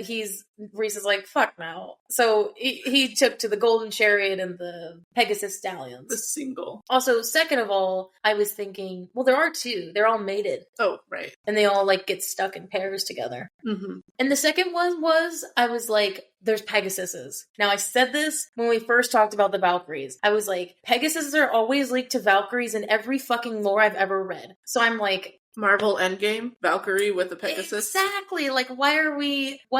And, like, just every lore I've even read, Valkyries always have Pegasuses. Pegasi?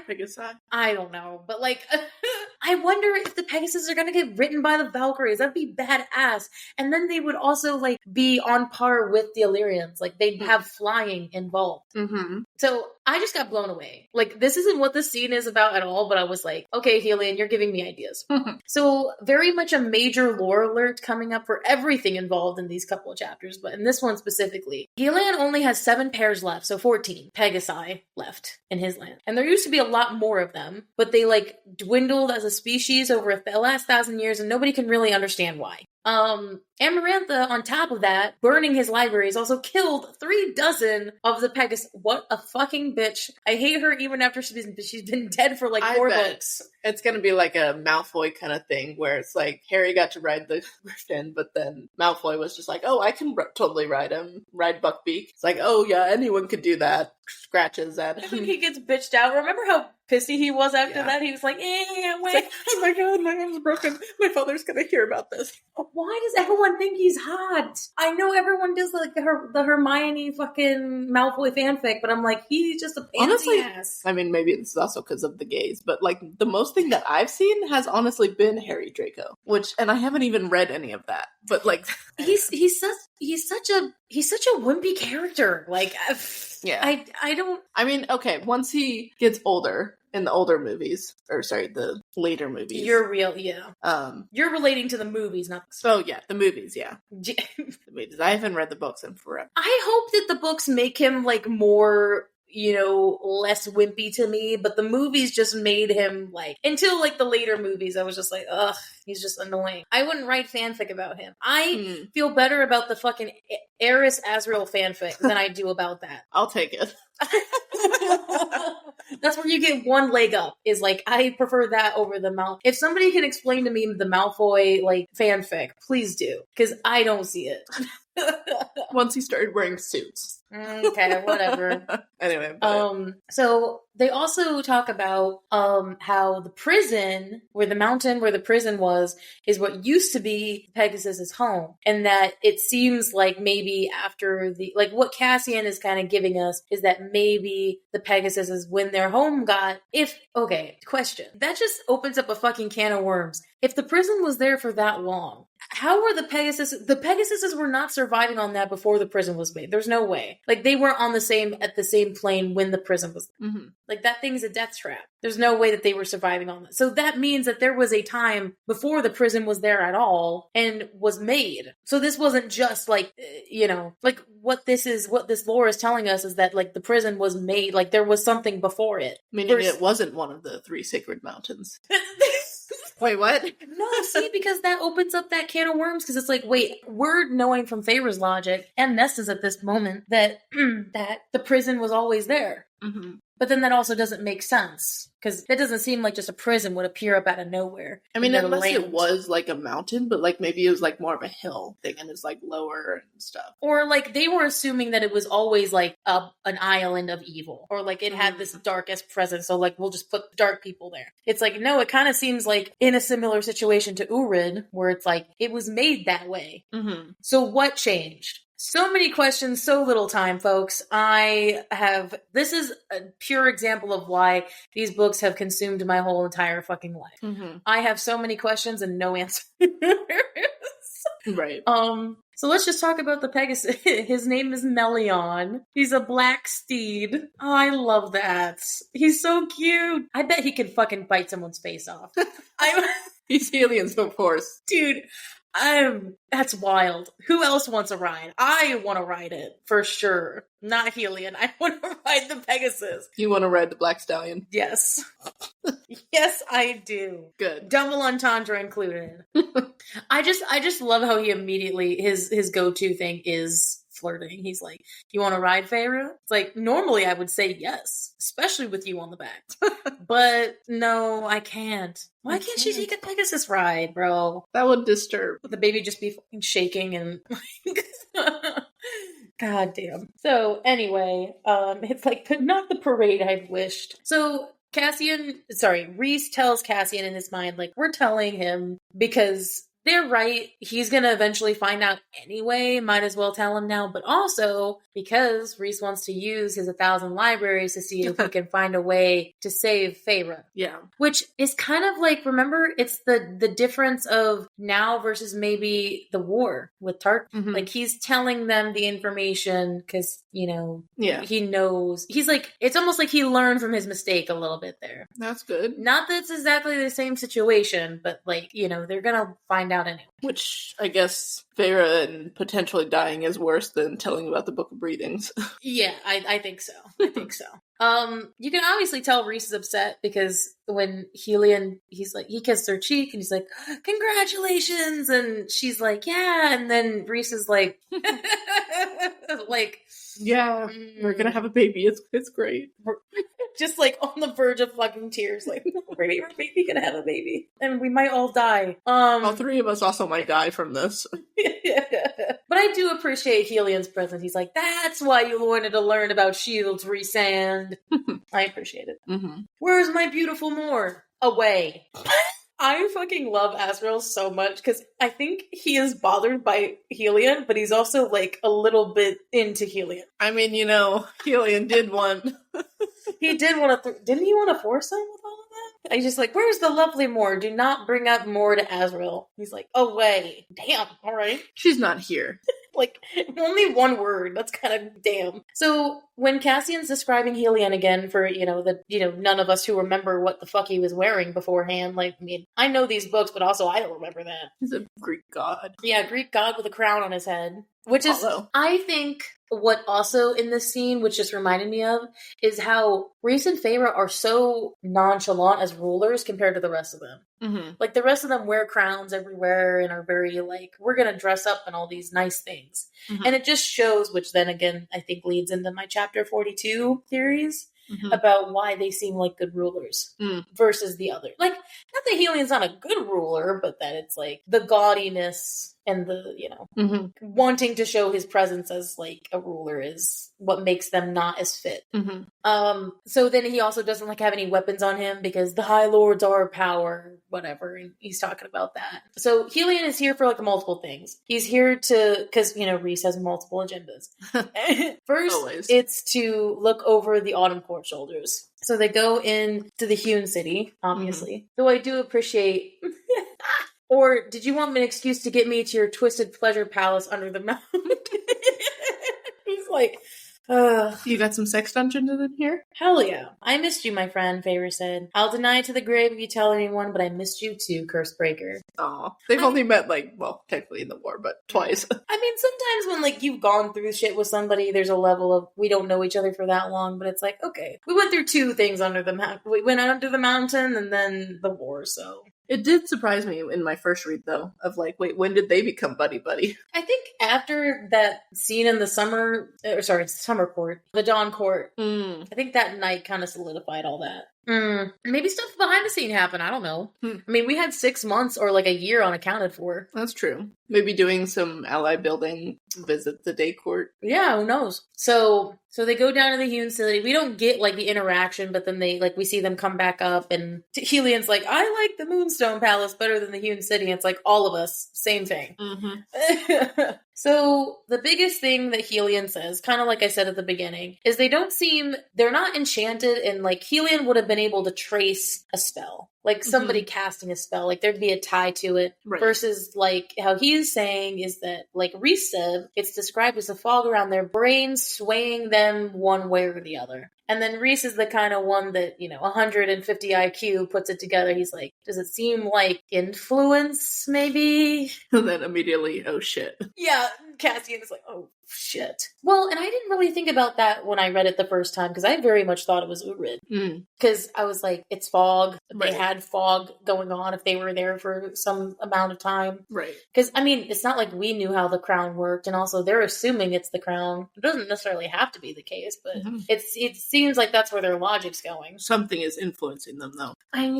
They don't know this, like this information isn't confirmed, but it kind of seems like that's what's going on here. Is that Reese casts on this is the crown, because they don't know how the crown works. So I thought that they would feel some sort of the crown's presence. If that was the case. And also with the whole, because didn't they say the crown controlled within a certain radius or something? They say that in this part?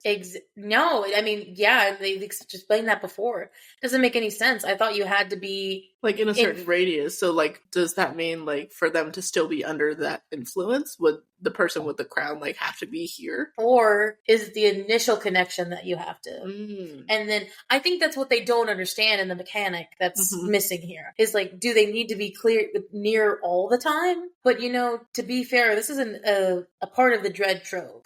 A thing that brings soldiers back from the dead. I would think that this is such immense power that I think it's the second option. Right. I think it's more likely that it's so powerful that the initial, I'm going to snatch your mind and then you're mine, bitch, is like, that doesn't need a close contact. The initial maybe, but then once you're mine, it's forever. That would make sense, especially like with the mask, how typically you put it on one time and then it's on forever.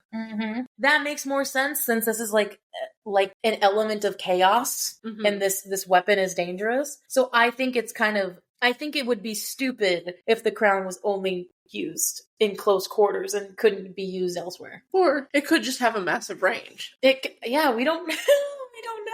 Because she might be here. Fuck, we don't know.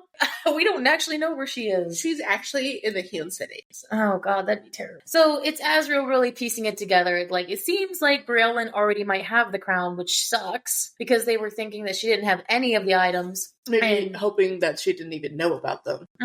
And this is why he's trying to put, dude, Azrael, love the smarts coming out here. That's your hot. When he starts plotting. Is that this is maybe why the other queens fled from her if she got the crown, because maybe they would have been influenced by it. But how would the other queens have known about the Dread Trove is my question. Or maybe they were sent somewhere under the influence of the crown. That's what I'm saying. If she hadn't already, those bitches wouldn't have known about the crown anyway. They seem ignorant as fuck. So I think that there's more to it than that. So maybe she sent them out so that they could rule, but she's ruling under their influence. She's the Mappet. And it makes sense why Koschei's attention maybe got grabbed by Briellen if she had one of the items already, instead of just coming to her all of a sudden. That's true. But I did have a thought. What if he had it? Because what if he had the item and then he gave it to her for some reason of like, I can't get out, but I need a human to do this. Because he needs her, because it's also she has the connection to it. Well, I think that totally could be valid, because they were trying to say that all of the items were on Prithian. Like they said, Amren said that. But I was thinking, are you sure? You can't think for 3 massive objects you think like all of them were under in Prithian? That'd be kind of insane. Unless that is true. Because, so here's the 2 options. It's your theory, right? Of, they didn't say this, but that Koschei had it and then gave it to her. Their assumption is that while they were fighting during the war, that she, snuck onto the continent, onto Prithian and found it. Which I kind of doubt. I don't know, I get this feeling of doubt, but where would it have been? It depends. It depends on where the crown was for me to give that assessment. That's true. But I don't know Which we don't know. Because they were, in the bottom. They were under winter, remember? So, during the war, that's where they did most of their shit. So, what if it was up north somewhere? But where would it have been then? where else would it have been on Prithian? Like, I don't know. The only thing I think could place is under the mountain. Mm-hmm. But also, that wouldn't necessarily make sense of having 2 Dread Trove items in the middle. that's what I mean. That's why it doesn't make any sense to me. I was like, where else would it be? I don't know, man. I think that that's far-fetched. I think that that was some wrong information that was given. Or what if, I don't know, because like the Dread Trove is like connected, and it's said that the Dread Trove is like sentient in the way of like, well, maybe it wants everyone to know about it now. Mm-hmm. So what if Briellen had like a dream about it, and then she, like, because she's connected to it, she's like started searching for it, and that led her to Kostje, and Kostje had it, and that's when he gave it to her. I think I could get behind your theory that he had, because I don't really necessarily agree with Azrael here that like she snuck onto the continent and found the Dread Trove item. What if? Hold on. Dear God. Theory. What if Papa Artron had the crown and had no idea what to do with it and traded that to Kostje for Vasa to come out? Oh shit! Because like, what kind of bartering chip would that have been? Because like, what if he's like, well, I've got lots of treasure. Do you want some of this? And Kostje's just like, bitch, that.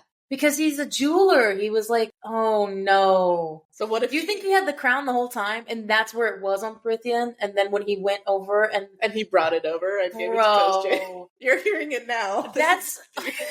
And then he traded it, and that's how he got Vasa freedom to come over. That's fucking wild. I didn't even think about all that. That's insane. I could get behind that. That he just, because they talked about all these like rare jewels that he had and shit, like how much you could, because they were human, they wouldn't have known how the crown felt. They wouldn't have felt it magically. Right. And so it would make sense how, and because we were always thinking, what would Papa Artron have even given as a bargaining chip for Kostje to even listen? Human. Maybe, man. That sounds plausible. And maybe it actually, he did have it either from collecting it in his trades or because with our ancestral Fae, like, heritage thing, maybe it was related to Mama Artron had it. Oh my god. And he just had it this whole time. It was a family heirloom. Oh my god. And he kept that even with, like, the wooden piles of crap that he had? Yeah. He buried it somewhere. Dude. Dear God. It was in the bed. They cut it out of the bed. Yeah. That they made. Yeah. Oh no. Dude, I don't know. I need a minute from that. Dude, that's crazy. So it's like, again, we don't know. So there's still a question. Literally, that is just a theory, but it would make sense. We have no idea. So many theories are also thrown out about the Autumn Court soldiers too, because that doesn't make any sense either. Like, even if we're going with the assumption that Briellen, which is what they're saying, is that Briellen influenced them with the crown, we're assuming on one of Baron's visits. Yes. That presumably she influenced them or somehow took them or something. That's the presumption, I'm assuming. Presumably. That's what I was looking for. Yes. I don't know what the hell word I said. Assumably.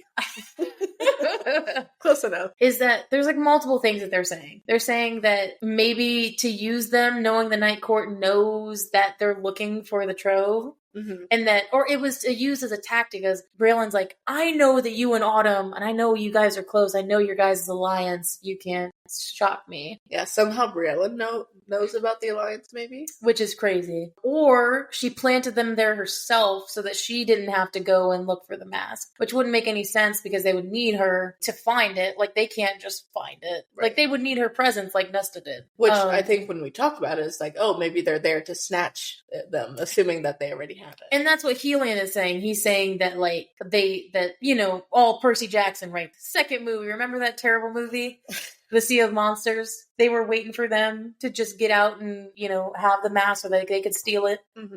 But Cassian still asks the question that I'm still thinking. How did they know? I understand that them being in the bog, but how did she know that they were going to be there? Unless we are assuming that she's like, you will catch up at some point and you will make it to the bog. And I'm just going to set them there for a month. Maybe they were already looking in there. That's the thing. Like, maybe like she knew that it was in there. Like maybe Kostje telling her or something. And then like, I don't know. And then she sent them and they were looking and they kept dying. Well, no, but I'm saying like, I don't think that they could have survived for that long. I don't think all 12 soldiers, or how many was 24 or whatever the fuck? Was it 12? There was 12 in Urid. Yeah, it was 12. I don't think all 12 of them could have survived being there that long. I don't think so. That's just my like assumption. Dude, Urid is like a death trap. That's true. There's no way they could have survived for that long, even if they were just left there. So Nesta ran into a Kelpie in her first hour. Yeah, so I'm assuming that she, like, has some sort of power that maybe Koschei winnowed them in there. I don't know. Like, they even say that, too. Maybe Koschei is the one magically doing this shit. But I'm like, first of all, how can he do that while bound? That's kind of crazy. Yeah. It's like, how limited is his power? And then second of all, who's the rat? I am dead set on this dude. Who's the rat that's telling her shit? Or how does she know this stuff? Is she like this omniscient third person that can just see their decisions like Alice from Twilight can see the decision being made? Or I'm glad you know what that means now. But you know what I mean? And maybe she sent them there that day. I don't think they were there that long. I just can't buy that. I can't buy them being in Urid for a month and none of them dying. For a month, no. No. That's even a couple weeks, bro. That's even still. They die in a week for sure. All of them. Unless the Cauldron's influence, or not Cauldron influence, but the Crown's influence terrified any... Yeah, maybe it's like contagious. Maybe her influence scared any predators, but I also think that that's a cop-out answer. Or Koschei maybe put like a spell on them that they couldn't like be recognized or like noticed. God damn it, when magic's involved, everything's can be answered some way. So I think we need to move on. But there are so many... I want to hear anybody's thoughts about this. Yes. Because this is interesting. So they don't even know. But let's just help with the one we do have. And then we can see about the second one. Yeah. So Helian's also second purpose of being here is to help Nesta with the wards. To ward the mask from herself. And he beams so brightly when he's like, she's here. Anybody who's watched Game of Thrones, just remember, what was his name? Tormund, whenever he saw Brienne of Tarth, is this really big woman. And he was a very burly dude. Is the big woman still here? This is Helian to Nesta, honestly. Is she here? Is the dangerous woman here? Is the one that rejected me and got away, is the one that got away still here? Mm-hmm. So that's sweet. I do appreciate Feyre. We still see these moments of Feyre trying to make light and make Rhys smile when he's upset. She's like, you want to help her give some oomph to it? Oomph? Yeah, oomph. And, what does she say? It's something like, we can't be all silver-tongued like you. And he's like, well, you like that silver-tongue, don't you? And it's like, oh, God. Yeah, because he's like on the edge of starting to brood again. And she's like, she doesn't know. So she's like, what the hell's going on with you? I know, but they're so sweet. And I don't know, seeing Feyre cute and intimate is kind of like making Cassian a little depressed. Because it's like, God damn, I yearn for that. He yearns for like that sort of relationship, and Nesta's not giving it to him. Yeah. And it's like, oh, this is better than... You gotta start by going to a room for sex. He's like, well, that's better than just sex, I guess. So they're just walking down to her room, like where she's waiting in the room with the mask. And he's just legit reminiscing about how her sex looked and like, what is it, the seed running down her leg? And then it's like, you can feel it and smell it. And then he calls it her beautiful sex again with his cum dripping out of her. And then Helian's like, what are you thinking about? What are you thinking about? And then Cassian, the best comeback, your mother. I knew there was a reason I liked you. I didn't think there'd ever be like an SJM moment where you got a yo mama joke in there. Yeah. It's like, your mama? It's like, what are you thinking about that's got your smell so aroused? That is fucking crazy. Your mother. Happy to remind you, and the wink. I do appreciate, though, how much Cassian knows Nesta. That he's like, oh, I bet she's just reading one of her romances. And it's not. There's like this, when all these other people don't seem like they know her too well, and then it's like, he sees her and he's like, oh, this is the girl that, that hit swords the other day with me and like, really has these cool friends. It's like he sees her in such a different light than they do. Mm-hmm. And Nesta is back in her blue dress, which she hasn't been seen wearing a dress for like a while. Yes. And now she's got curves again. And her breasts, he's like, tits. He's such a hippo, but also he would be the man to say breasts. In this moment, yes. When there's a lady present, breasts. And then when she's in the Illyrian leathers, tits and ass. 100%. She becomes an Illyrian then. Yes. Lady Nesta, and then she's like so weirded out by that. It's like, it is not easy to impress her. No. She's like, Cassian. Lady? Like, well, now I understand why you find the title grating.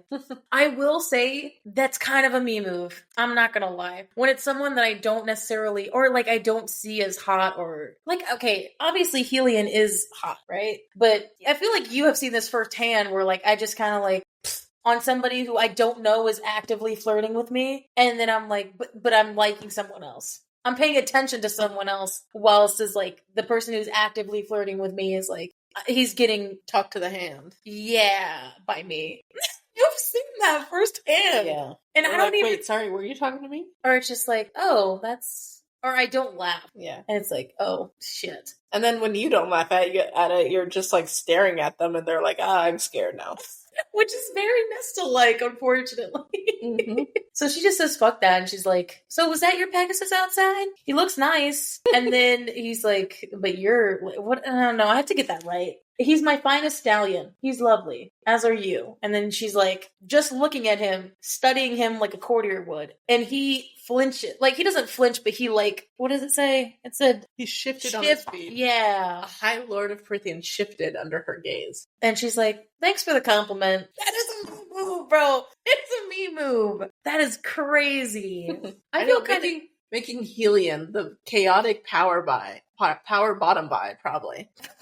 Making him shift on his feet in nervousness? Okay. That's a little insane. Yeah, that's intense. Okay. You don't affect me at all. And this is where it kind of shifts with Rhys about how good she is at the courtier business. Mm-hmm. About how she can just, do it in a respectful way where it doesn't seem thought out or it doesn't seem kind of... Cassian sucks at it, honestly. And so, she's way better at doing it. Yeah. And obviously, so it's like, well, there it is. Helion is very affected by the mask. Mm. And sometimes I have to remember in moments like this how much our Night Court heroes are so much more stronger than everybody else in Prithian. Mm-hmm. Remembering that Rhys is the most powerful High Lord and that Feyre is... Feyre.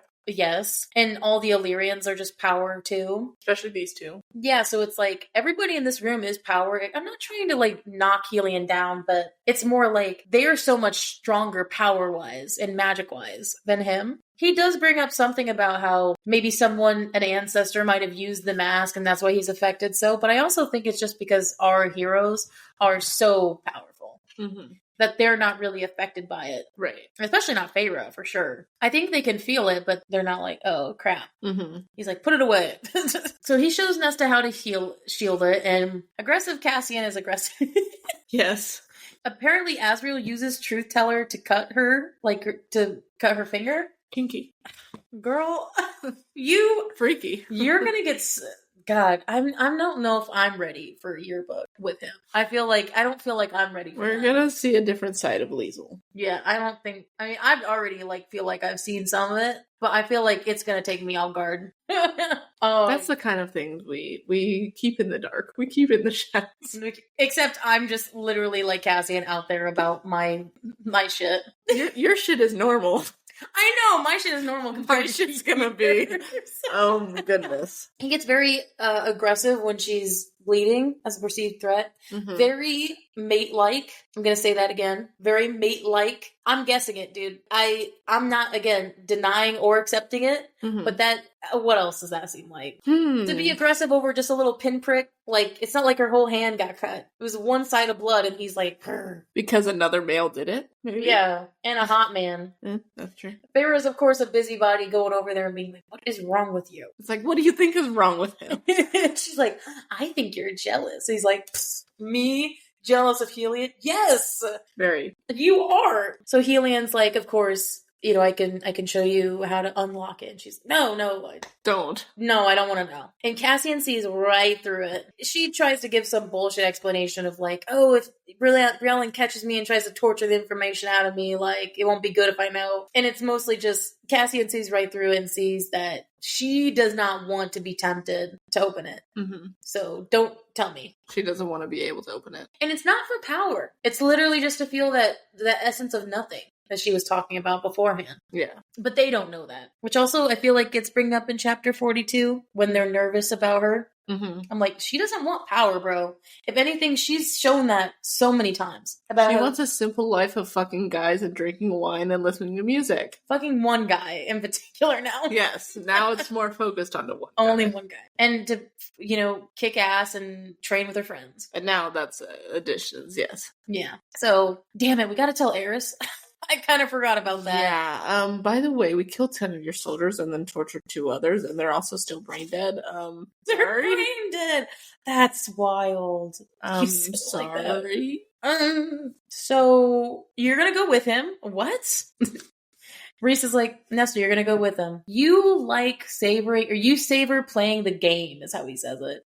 I'm like, I think he's misunderstanding her there. I think she likes to play, but I don't think he thinks she likes it as much as he thinks she does. If it makes sense. There's part of him that wants to see that he's right about this. I think so, but I also feel like, I don't know. I feel like Cassian's been, like, telling him of, like, well, hey, Nesta's been getting better. But Reese might be like, well, I want to see it for myself. Kind of thing. How better she's been. Okay. Like, I want to, like, see if, like, she can actually handle being out of the house. And not going against orders, like, doing what she's told. Can she follow orders? She's gonna be a natural at this, though. She's gonna fuck Eris's day up, I'm gonna guess. Yeah. I'm just, from how she is, or Eris is gonna, like, get intrigued by her. I don't know.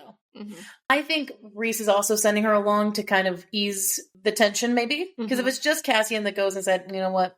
It's just butting heads. I just killed your soldier. He's not going to want to talk. Yeah. But if a hot girl comes along, maybe. And a hot, powerful one, that. In any case, it gives Eris something to attack Cassian with again, because he seems to enjoy that. Yes. And so here we go into, like, the tension of this scene where Azriel's like, okay, I'm gonna go confirm whether Briellen has the crown now. Bye, guys. And then Feyre's like, hell no. And I'm gonna not side with your boy here. I totally understand why she's saying that. It makes no logical sense for him to go when, like, they don't even know how this crown works yet. Like you just said. He literally could get trapped. You could get trapped even by you don't know the radius of this bitch. So, like, you don't know if this is... I totally side with her on this one. Mm-hmm. I appreciate that, like, he's like, it almost seems like he's upset that Feyre seems to lack faith in him. Mm-hmm. But that's not what it is, babe. It's not like lack of ability. This is literally about, we do not know what will happen if you even get close at all. We can't risk losing you.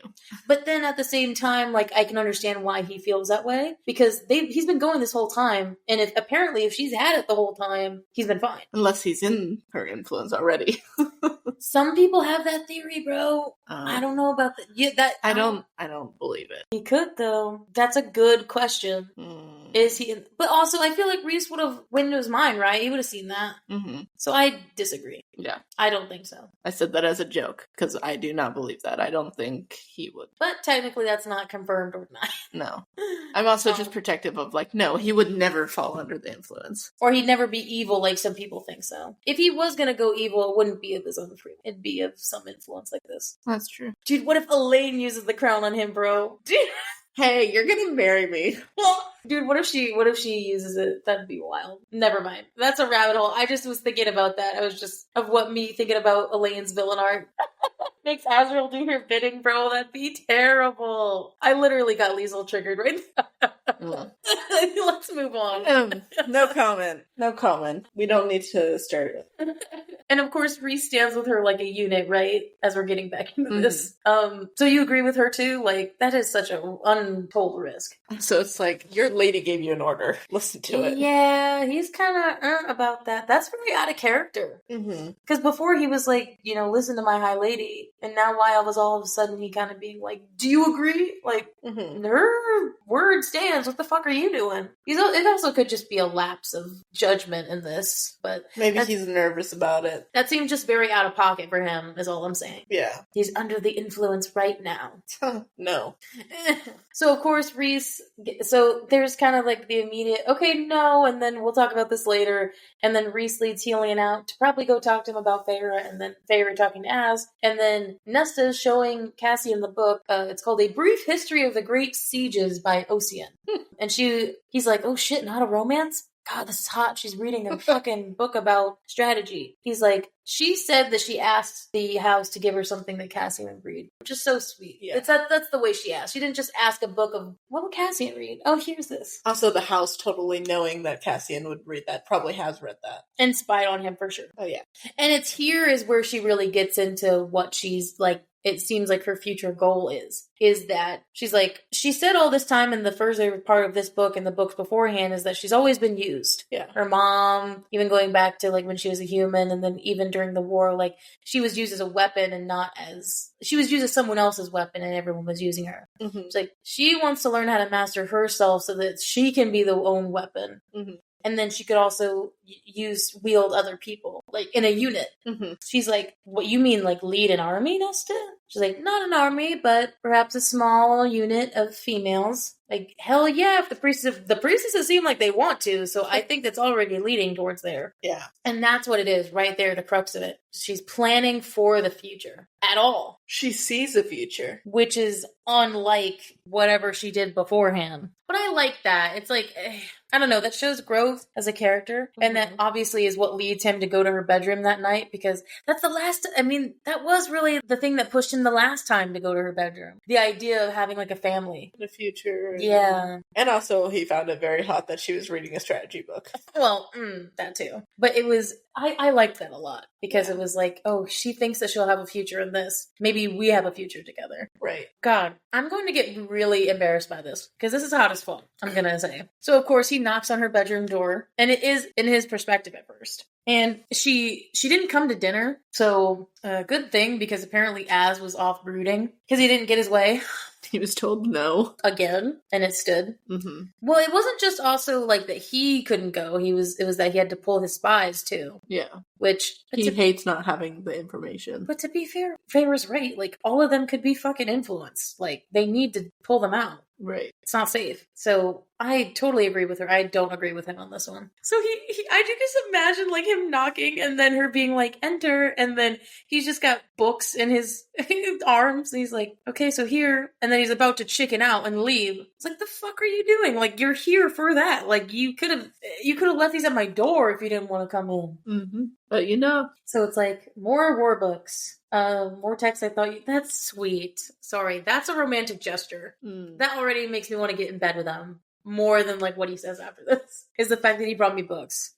More books. Mm-hmm. Oof. Was it not good for you? What? Excuse? Okay, sorry. I'm having an aneurysm. She is actually for real here. She thinks she has, like, she thinks she needs to clarify about this. Like, the sex. Was it not good for you? And he's sitting there dumbfounded, like, how can you be asking it? Like, how, this is what happens when you don't talk.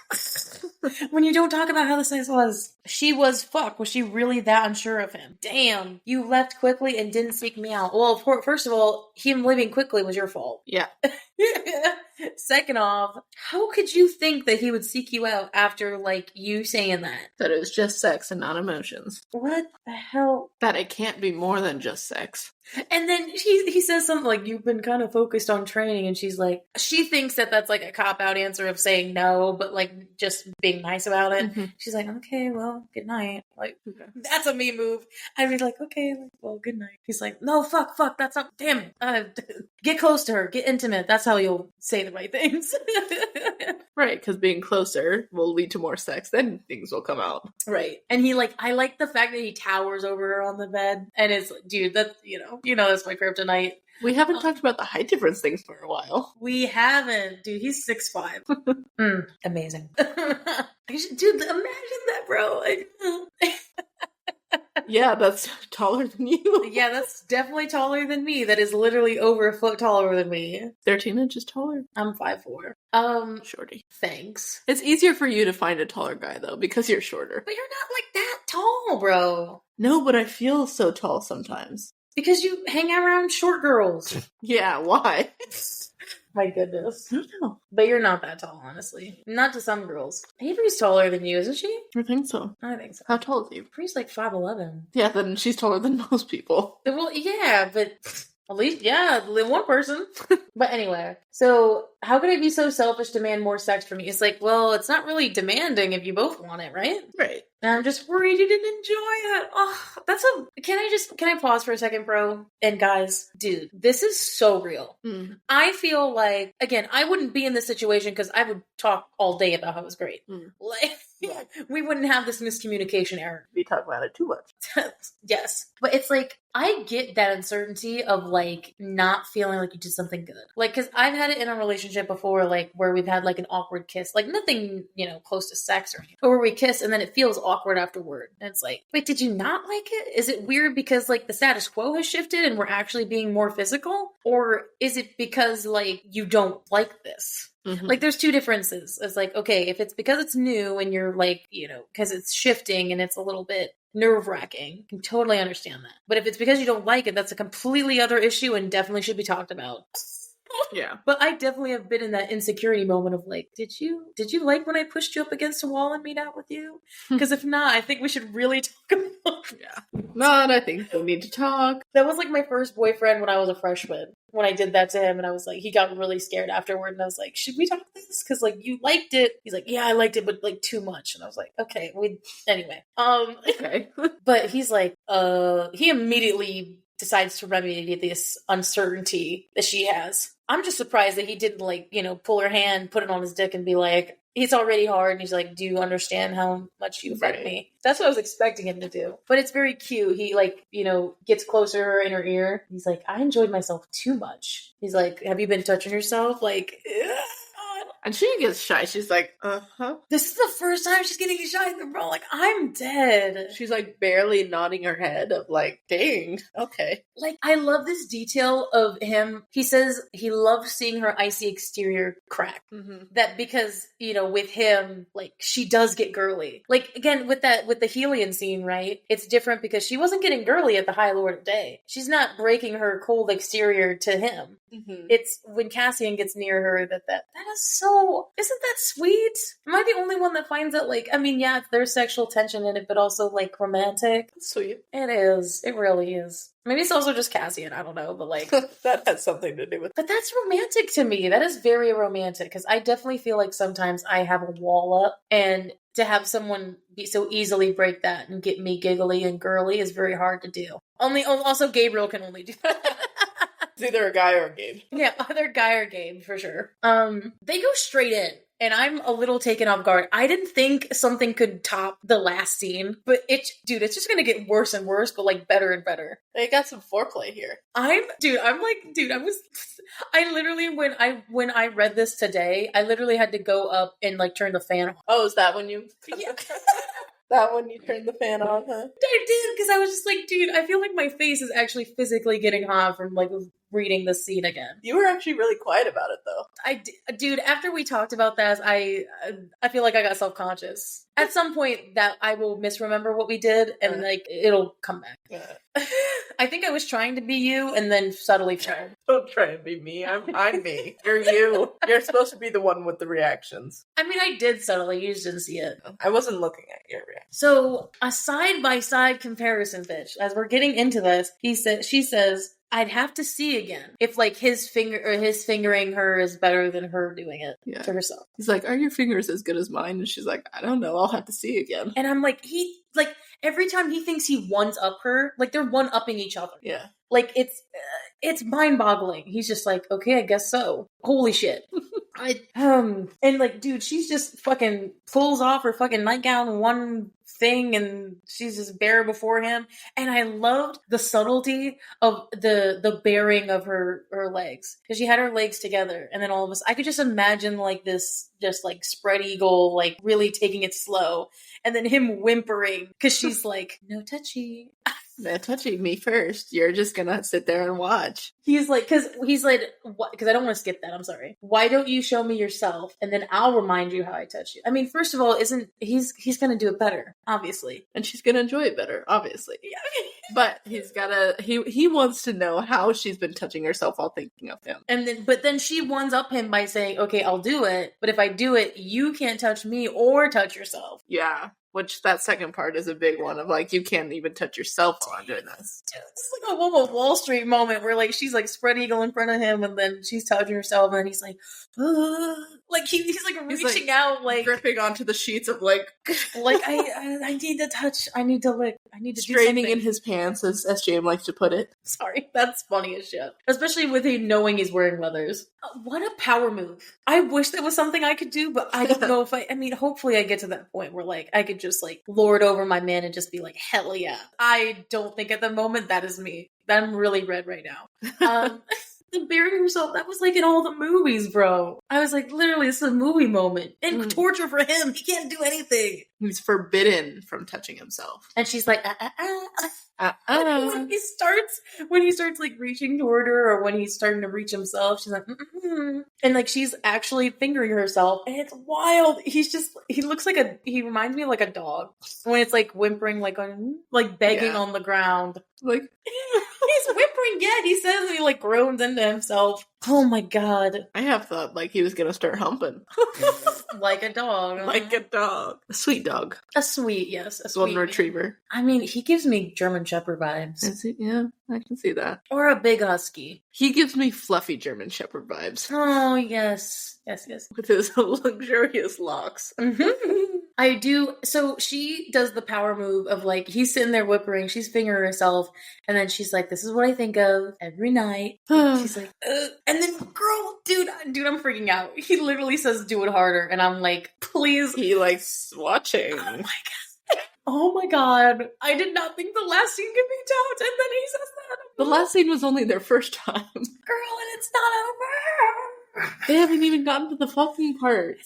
And then she's like, imagine you taking it rough like we did before. She's like, I want you to do it. He's like, I don't want to hurt you. Why is this like a sexier version of Twilight when he's like trying to kiss her? He's like, I don't want to hurt you. But this is literally just Nesta and Cassian's version of like, no, I want you to. I'm glad you know these references. I'm so happy. This is the hotter, sexier version of Twilight and not the 50 Shades of Grey version. This is way better. And then dude, the power move. She's like, do you want to watch me come or do you want to, and then she's like, have at me. And I'm like, girl. Again, coming up with choice in a different way here. Of like, do you want to watch or do you want to taste? And he's like, taste, definitely taste. It just have at me and spreads even further, and then just like one clean up the front. Holy shit. I do like the line where it's like he'd beg on hot coals for one lick of her. I don't know. Just for one lick of her. I will get branded. I the pain of getting branded, I would feel that just so I could lick her. Ouch. Pain play? I do appreciate, though, how he says he'd teach her wing play later. Mm-hmm. He's like, I want her to be able to make me come with, like, one touch. And he's like, she already does that. That's true. What are you talking about, bro? But then I was like, okay, Rhys-Ann much? Because Rhys said the same thing. He's like, I want to teach brothers. They learn sex together. It's fine. No, but I appreciate that. It's like, there's a sentimental value. Well, fuck the side-by-side comparison, because they're getting to the fucking. I do appreciate how I feel like that's a you moment. You'd be like, because you want to finish the side by side, right? You'd be like, oh, you told me it was going to be side. And then he's like, no, fuck now. And you're like, well, okay. Okay, I'm ready to move on then. And dude, when he says, whatever you want, like, whatever. And then, dude, he like undresses himself and she's like, I want that. I am literally dying. As soon as she said that, I was like, that is like Nesta's version of grab it. Yes. She's like, I want that. Like, you can finger me anytime. Like, I want that. I want that now. Like now, bro. Hell, the power moves here. What the fuck? Cassian tells her to put him inside. Yes! I was like, bro. Of like, I'm gonna hover here. You're gonna put me inside you. And then, dude, he doesn't even like take it slow this time. He fully goes in. I mean, that's what she wants. I know, but like, she wants him unleashed. I understand his trepidation. Yes. Because he thinks that if he goes all in, then he'll scare her. Yeah. But he also doesn't seem to know her that well in a sexual context either. he's learning. But also, I don't know, when you read it in books, have you, the whole she is made for him line, I actually think that that's very romantic. Because, like, maybe it's because, like, I've read too many things or, like, heard too many people talking, but, like, there's so many times where, like, someone says that the, like, dick is too big, or, like, my vagina is too deep, or I don't even know, like, you know, like a cavernous one. I've heard of that. Maybe it's just by comedians, but, like, the idea of, like, him being, like, perfectly fit to her, I don't know. That's a nice sentiment to me. I use that in almost all my writing. So. I know, because isn't that, like, a romantic thing to write? Like, I mean, it's the romantic part of the sex. Kind of goes hand in hand with, like, you were made for me, like, you belong here with me. Yeah, because, like, it, you know, it feels right. Often it also comes with you belong here under me, but, you know. But yes, though I will say, like, the fact that she's, like, into the pain. She is into the pain, and then also he is into the pain, like, where she's marking his back. Dude, the pain play is coming out a little bit. They're into rough sex. Well, but they also, that makes total sense with how they train. Yes. Literally, she's, like, fucking beating the shit out of this goddamn wood, and then, you know, she enjoys that. So it would make sense why, like, in the bedroom it'd be sort of the same thing. Good God. Also, damn, he bit her. How did he know that I was into biting play? I had to take off my glasses because I was like, how did he know I was into biting? Oh my God, he bites her. Claiming. But not like drinks or blood or anything that, like... No, it's just to mark, to claim. Yes, I love that. Dude, and then when I started talking to people about that, they thought it was weird at first, and then they were like, you know, it happened to me and I liked it. I was like, shut the fuck up now about my biting claim, alright? Hickeys are fun. Yeah. Uh-huh. I haven't had too much experience with that, but I did have one really dark hickey one time. I don't like hickeys. I like the biting. Like, I don't like the after effect. Well, okay, I think like a bite claim is fine, but if it's just like a little bruise because they kissed there too long, I want it to be a bite. Yeah. I don't want it to just be like a little dicky hickey, you know what I mean? No, I had a dark bruise one time. Damn, high five, dude. I never had one of those. And the thing is, I felt so fucking proud of that.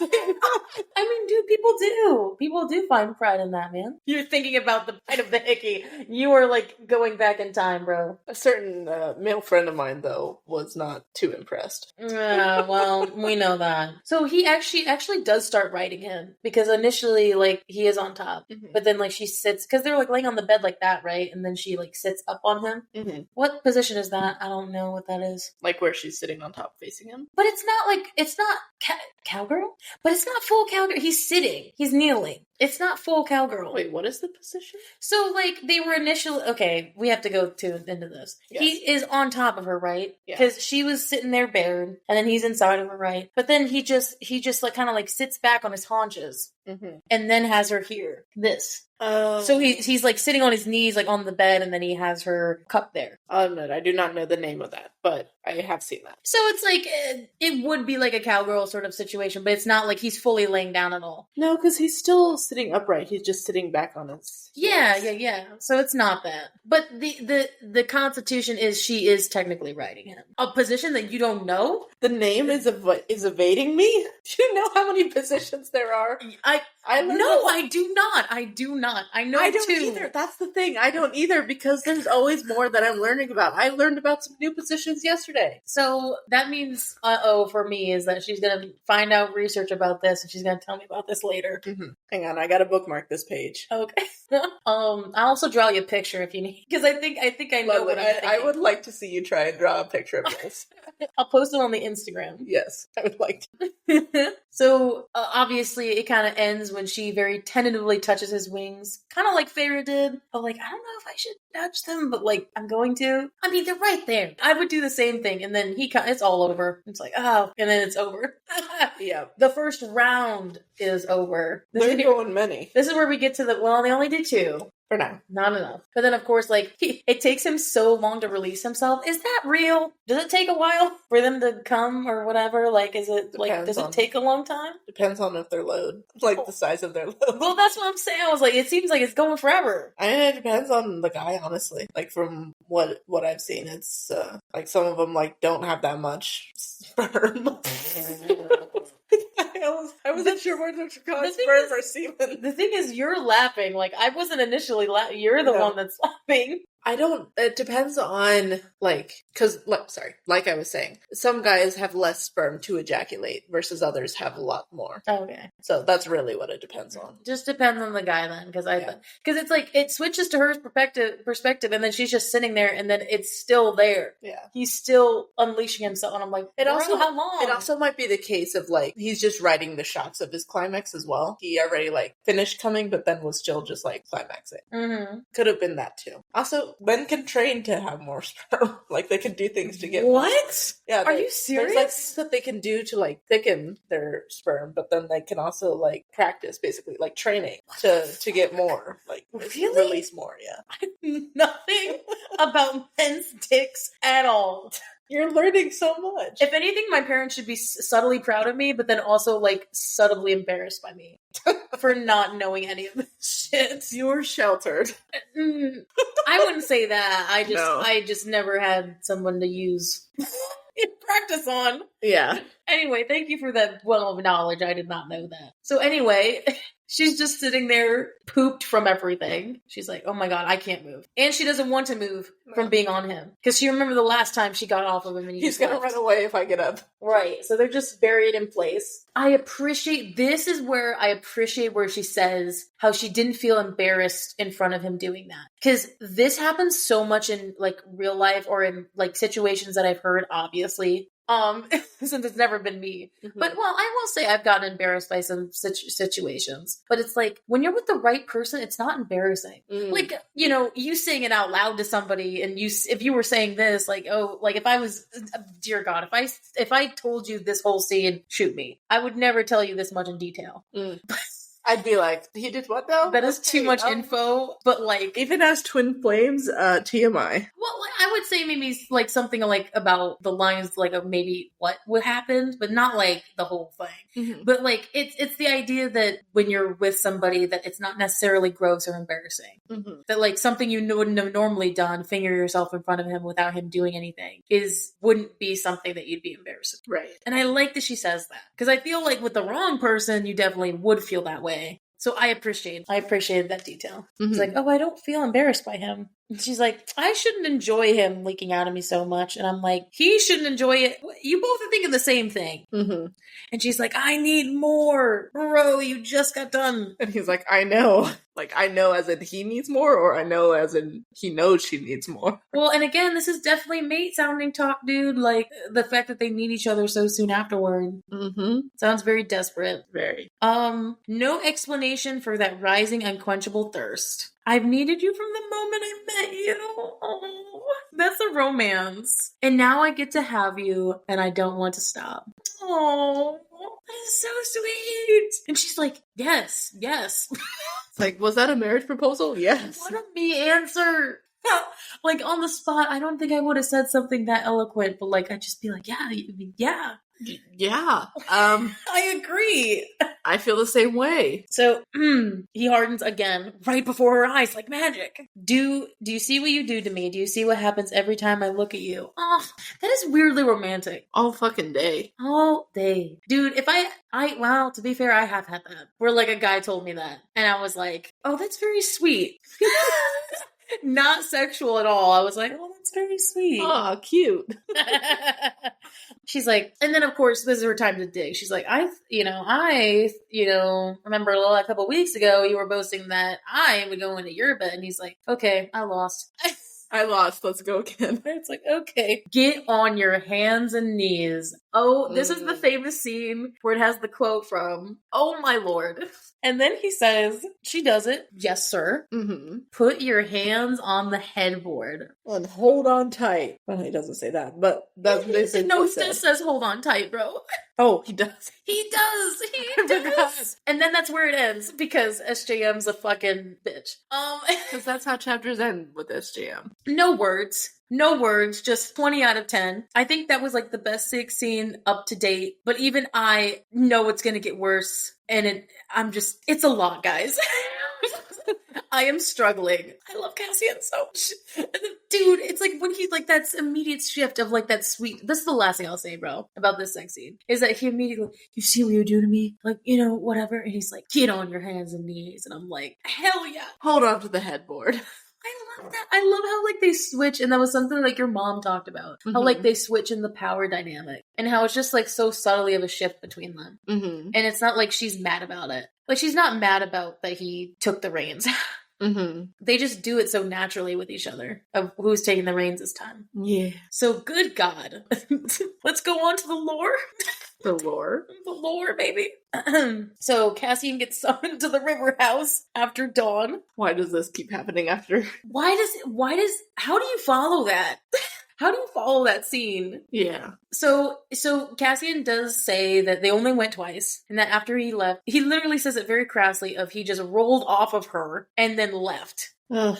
Damn. So she still didn't get the cuddling she wanted because she didn't comment about that. She didn't tell him. So he's like, it won't be that long again of a time. It's been 3 days, motherfucker. It's been 3 days. And you couldn't handle it. They're going to have sex every day, dude. Yep. And he said, sex with Nesta was hot. Okay, I'm in Rhysand's. He's like, sex with Nesta was hot. They're gonna smell it on me. Definitely. Crap. They already did, but like I feel like this one's like even bad because it's a right afterward. Yeah. Because we're assuming they're doing this at night and it took a while. Yeah. And, like right after dawn is not that long. He probably this only happened like 4 hours ago. So obviously, who's all here? Cassian, does the Bat Boys, and Amren. Mm-hmm. And so they're all here for what? We don't know. And the subtleness of Amren just kind of giving Cassian like a look of just poor. But then her subtly being like, Varian was left in my bed. Why'd you make me get up here? Pour back. Right? But they're in an established relationship. I wonder what they constitute themselves in. I mean, obviously, like, they seem like they're in a relationship, but, like, I wonder what Amren would say they're in. Sugar daddy.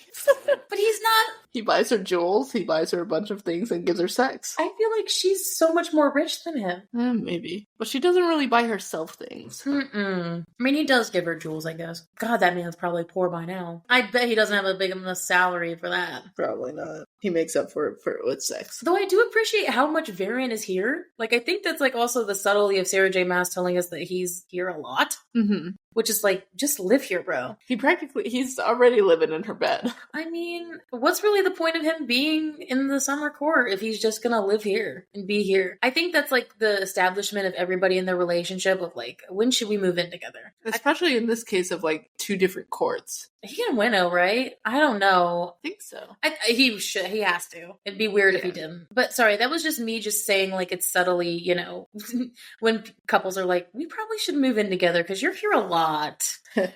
Right. Like, you spend more time here with me than at your own house. Which actually brings into what we talked about. And we did talk about this in a mini episode. And I'm glad we get to talk about it here. About the High King thing. Mm-hmm. So, there are 3 objects laying on Rhys's desk. A sword, a normal sword, a dagger, and a long sword. Mm-hmm. Very much like a great sword, but they call it a long sword. So, Cassian's like, why are these here? And then immediately he's like, Rhys says, the blacksmith came from the west edge of the village, came to Rhysand in the middle of the night, dumped these on his doorstep, and was like, they're cursed, I'm out. Yeah. And dude, Cassian's like, wait, the guy that we saw the other day? He's like, yes. He said that these are cursed blades. And he's like, okay, Nesta didn't do any cursing. Like Nesta doesn't know how to do any cursing. No, Nesta doesn't know you to use her magic. How did this happen? And then Amren and Rhys kind of look at each other after Cassian explains what happened. He says she hammered the blades. Mm-hmm. And then they look at each other like they fucking know something that we don't. It's like, come on, just spill it. So, biggest lore alert, I think, of these chapters, of course, but I think of so far,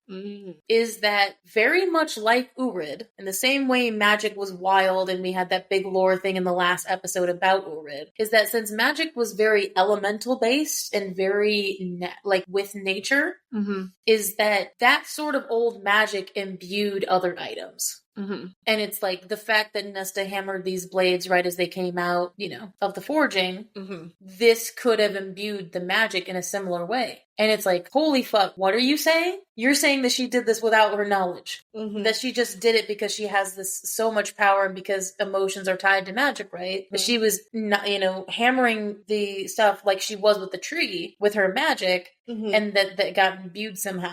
All of these are now magical weapons of war. Wow, lovely. Holy fuck, by the way. I have so much here. So, Amren's, again, you know how Amren is at her lore dumps. Mm-hmm. She says there hasn't been another magic sword in 10,000 years since a sword named Gwydion. Now, we obviously know for anybody who's like fantasy lovers, there's always some fucking magical sword that's named. I mean, literally look at Truth Teller, but like Gwydion is such like a fantasy name. The Gwydion, I don't know. Gwen, I don't know. I think that's too much on the nose. But Gwydion was the sword of the last High Fae king of Prythian, who they've brought up multiple times in this book. That we never got a name for. We still don't have a name for. But we have his sword. Well, we don't have a sword. Well, But we have the name of his sword. Yes. And apparently this sword, so we get way more information than we ever did about this High King right here. And this is what we know, and that's what kind of led into our mini episodes about the High King situation, is that this sword brought peace and prosperity to the land until he was betrayed by his queen and his first general, fiercest general. The foreshadowing that this is Rhysand would be fucking nuts. Because that would mean Feyre and Cassian would be turning on him. Which I don't think is the case. No. I mean, they've got a good friendship, but I don't think that's going to be. Because that's probably, like, them turning on him was because they were a fling. Yeah. I mean, that's what it's... you ever... King Arthur? Yeah. The situation with him and his queen and... God, Lancelot? Was that his name, I think? Yeah. So, apparently, when he was betrayed, the lands fell into darkness once with the High Lords ruling in place. Holy fuck. And I love how Amren says fell into darkness once. As soon as the High King left, or like that period ended, it's like they're now in forever unrest. Mm-hmm. Like we always thought these like High Lords thing, that's, you know, democracy or whatever. And it's like, to them, this is like a dark period of time. Like they've been waiting for another High Ruler to come along. And who does that seem like? Prophecy. Prophecy tells of a new High King. Coming into the mix. I mean, why do they keep bringing him up as the most powerful if like that isn't where his destiny is leading? And his mate is something that no one's ever seen before. And the most powerful woman, well, I would say Ness is more powerful than her. But like a high lady, which they've never had. Has a lot of magic, like a lot of different magic. Magic that could connect all of the courts. Yes. So then Nesta created a magic sword, multiple magic swords. 3, in fact. 3 entire magic blades. So, Amren brings up that how Gwydion was made is that it was dipped into the cauldron itself by this high priestess named Olenna, which I fucking highlighted for sure. I was like, if I see the name Olenna again, I'm gonna know. You always fucking, any son of lore with this shit, you have to hide. Mm-hmm. So, after it was forged, it was imbued with the magic. So Nesta, inherently, because she has the cauldron magic, did the same thing that high priestess did a long time ago. It's just in a different way. Because she is the cauldron in this sense. And she's the one also using it to forge. Dude, Nesta had no idea about this. Like, it's not like, and Cassian knows that. He, like, defends her. He said, she didn't know she was doing this. And apparently Gwydion was lost to time. Which how much you gonna bet it's gonna pop up again? Just as this trove is popping up again. It's probably gonna show up in some way. Mm-hmm. So Amren is kind of a bitch in this scene, I'm not gonna lie. Like, when it comes to Nesta specifically, I understand what she's saying, but I also don't think it's all warranted. She's like, Nesta had no idea, like, that's what's the bad part about it, is that she doesn't know what kind of emotion she imbued into it to make them dangerous. Mm-hmm. So that's why she said, no one touches them. She said, this, right now, in this moment, this is the new Dread Trove. Also, yeah, she could have put some negative emotion into it because everyone's been treating her like shit. Well, that's true. But also it seems like these swords are kind of used for good or evil. Mm-hmm. And I don't think it's kind of the person who uses it is the one that figures out what is being used for it. Yeah. So these two swords are all neutral until somebody picks it up and uses it. For the first time. Yes. That's true. But the fact, dude, that we just learned about the Dread Trove, this 3 magical items, and then Nesta just comes out and pops out and makes 3 more. Yep. And she's already got one of the old ones. So they have 4 items of mythical power that is like, could demolish and decimate armies. And all of them are Nesta's, pretty much. Yes. Can I just love how everybody is having a different reaction to this? Mm-hmm. Az is having the reaction of, dude, they're going to try to kill Nesta or use her to make more weapons. Cassian is like, dude, she is our best ally at this point. She could make us win wars with her. Yeah, she could make a bunch of these weapons. Yep, everyone. Which I don't think... That would be a disaster. I don't think you want a bunch of them running around. And especially if you're giving them to Lyrians. Hell no. I mean, you'd give it to Cassie and Azrael, that's it. Yeah. And maybe Gwen and Emery. But, because I was thinking at first all three of these weapons would be used by the girls. I was like, these are their weapons. As soon as I read this scene, I was like, Nessa's gonna have the long sword, Gwen's gonna have, like, the dagger, because I'm trying to give the Azrael thing. And then, Emery's gonna have the normal sword. I also feel like Gwen is just kind of a dagger kind of girl. She's Azrael's girl, so she is a dagger kind of girl, I bet. I mean, she also seems like she's smaller, she's faster, like a dagger would be better for close range. Intelligence over brawn. So Amren's like, oh, she shouldn't know about this. She can't know about this. And Cassian's just like, what the fuck? What? And then even Rhys, to his credit, he says that is a risk. Yeah. Not telling. Because what if she finds out? What if she then gets pissed at them and makes more and cuts them down? Well, and that's why, but that's the exact reason why Amren says she doesn't want to tell her. She's like, she's savage in this moment. And the thing is, she hasn't really interacted with Nesta this whole rest of the time, so she hasn't seen her progress. She says that Nesta could use it against them if she got mad at them. Which I'm like, no. Give her a little more credit than that, please. Dude, Cassian immediately defends his woman. Yeah. He's like, no. She wouldn't do that. Nesta would create not a dread trove, but a trove of nightmares. And he says, I can't lie to her. I can't. Damn, that's sweet. I will say Amren's reaction to that did kind of annoy me the first time reading it through. Of like, you don't need to lie to her. Just, lie to her. I guess that's what like we're doing in this section is that we're just lying to everybody. Yeah. And of course, lie to the one that you're scared of. That's or to the person who's directly involved. Yeah. So of course, Azrael sides with Cassian in this moment. He's like, no, Nesta ought to know what her power can do so that she can be like, so that this doesn't necessarily happen all the time when she doesn't mean to do it. And Rhys sides with Amren. Feyre is the deciding vote, which I'm thinking to myself immediately as I hear this sounds terrible. This sounds like something they shouldn't even be voting about at all. No. About if they're going to tell her or not. You do need to tell her. Why is this even a debate? Yeah. Honestly, I hate this more than I hated the him not telling Feyre thing. This seems so much more stupid than that. Yeah. Because she is literally the one affected. That makes no sense. And especially if you're gonna fucking use her, she, shit at least not ought to know. And so, yeah, we don't know, like, if the sword... So Amren then says, this sword will be known throughout history. And we don't know for whether good or evil yet. And I think that's definitely where this book is headed. Somebody's going to use that sword for good or evil. And we just don't know who will yet. Yeah. And then immediately she says, I'm going to bed. None of you touch that. I'm serious. Don't touch it. Then proceeds to immediately touch everything. Exactly. Like men do. They're still boys at heart. They are. But before, they have to have like a heart-to-heart with Rhys before they do that. Of So, with a really quick turnaround, Rhys says, I cannot find anything to help Feyre. Oh. And he is so sad in this moment. He's like, he said he went to Miriam and Draken. He went to Thesan and the Peregrines. Both of their wings are very flexible. So that's why they can like bend the wings so that the baby can come out easy. These goddamn Illyrian wings are pointy and bony. So they can't come out as well. Right. And Feyre still doesn't know. Now this is where I agree with Liesl. I will say that in the episode previous, I was like, okay, I can understand it. But even he says it right here. I can't take that joy away from her. I don't... If he can't say it, somebody else should. Whether it's Maja or whether it's... If you know specifically that you're having a problem telling your mate in the love of your life, they could die from this. Maybe tell the healer. Tell Maja to tell her. Maybe it'll lighten it a little bit. Yeah. But she still needs to know. Definitely. But I do understand his emotions. I understand him not wanting to tell her because he sees a happy family. He sees her putting her hand on her stomach and being like, I'm going to have a baby. I can understand why he doesn't want to take that future away from her. Yeah. But again, I'm not saying he shouldn't tell her. I'm saying if you're having a problem telling her, find someone else to tell her. And, like, who better than a medic? Yeah. The medic who's been with you. Like, maybe you can play that off as Rhys not knowing. Yeah, and then, you can tell Maja, and then that just seems like the way to go. If you're not going to be the one to do it. Yeah. And the monologue of his nightmares are not of ones of the past, but of ones of the future. Yikes. Oof. A future that he may not have. He worked so hard to get. And then, dude, I'm gonna start crying. He says,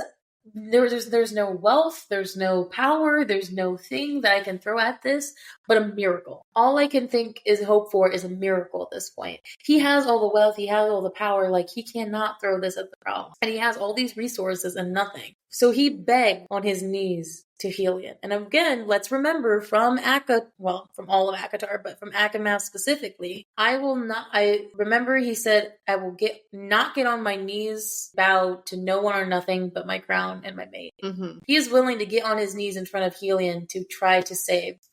He didn't need to beg Helion for that. He would have done it anyway. Like, he didn't need the theatrics, but it's also Rhysand. So I'm not surprised about that. And Helion, bless his soul, was just like, I'll put all of my head librarians on it. I know. He's like, no, because also I love Feyre too. I don't want her to die. Yeah. He would have done it regardless. He didn't need to beg, but it's like he felt like he needed more. to. It showed how dire the situation was, I think. And they're running out of time. Mm-hmm. So, to help ease some of that tension a little bit, Cassian's like, well, fuck what Amren said. Let's do it anyway. Let's unsheathe the swords. Let's be dumbasses. The boys can't help themselves, bro. They can't. No. Like, they've dreamed of playing with, like, the swords. When you think of warriors and stuff, they dream of, like, using a magical sword. Mm-hmm. Like, so all these warriors, and they've seen warriors before them, they, like, want to wield a magical sword, so they're, like, intrigued. I did love, before we get into them touching that, I love how he said, the adventures that they had imagined, sharing that mythical sword between them as they slew worms and rescued damsels. Never mind that Rhys's particular damsel had slain a worm herself and rescued him instead. Yes. I appreciate it. That's so sweet. It's like a subtle,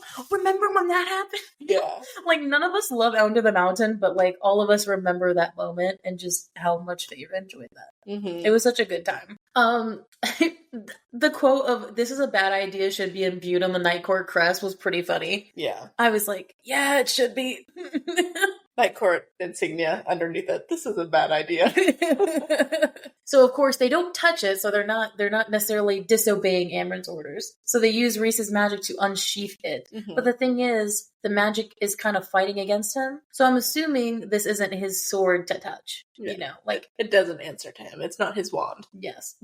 Another Harry Potter reference. I mean, it fits. It fits. So the big sword, the one like the big great long sword, is glowing and sparked with raw power. And it wasn't meant to be unsheathed by him. Mm-hmm. Ooh. But who? I mean, one would say it's Nesta, but I don't think all of these weapons are going to be hers. I don't think all of them will be. I think she'll pick one of them. Yes. Which is why I thought all the girls would get one, since there's 3. The rule of 3. And they unsheath the rest of them, and it feels like everyone feels different. Like, each one of them feels different. Mm-hmm. The dagger feels cold, while the sword feels warm and hot with, like, rage and hatred. And then the long sword felt like it was, like, sucking the magic, and, like, it was, like a void. Mm-hmm. Very much how she feels sometimes. Yeah. With her voidness. And of course, Amren's back, immediately comes back, knows that they touched it, and was like, you idiots. Couldn't resist.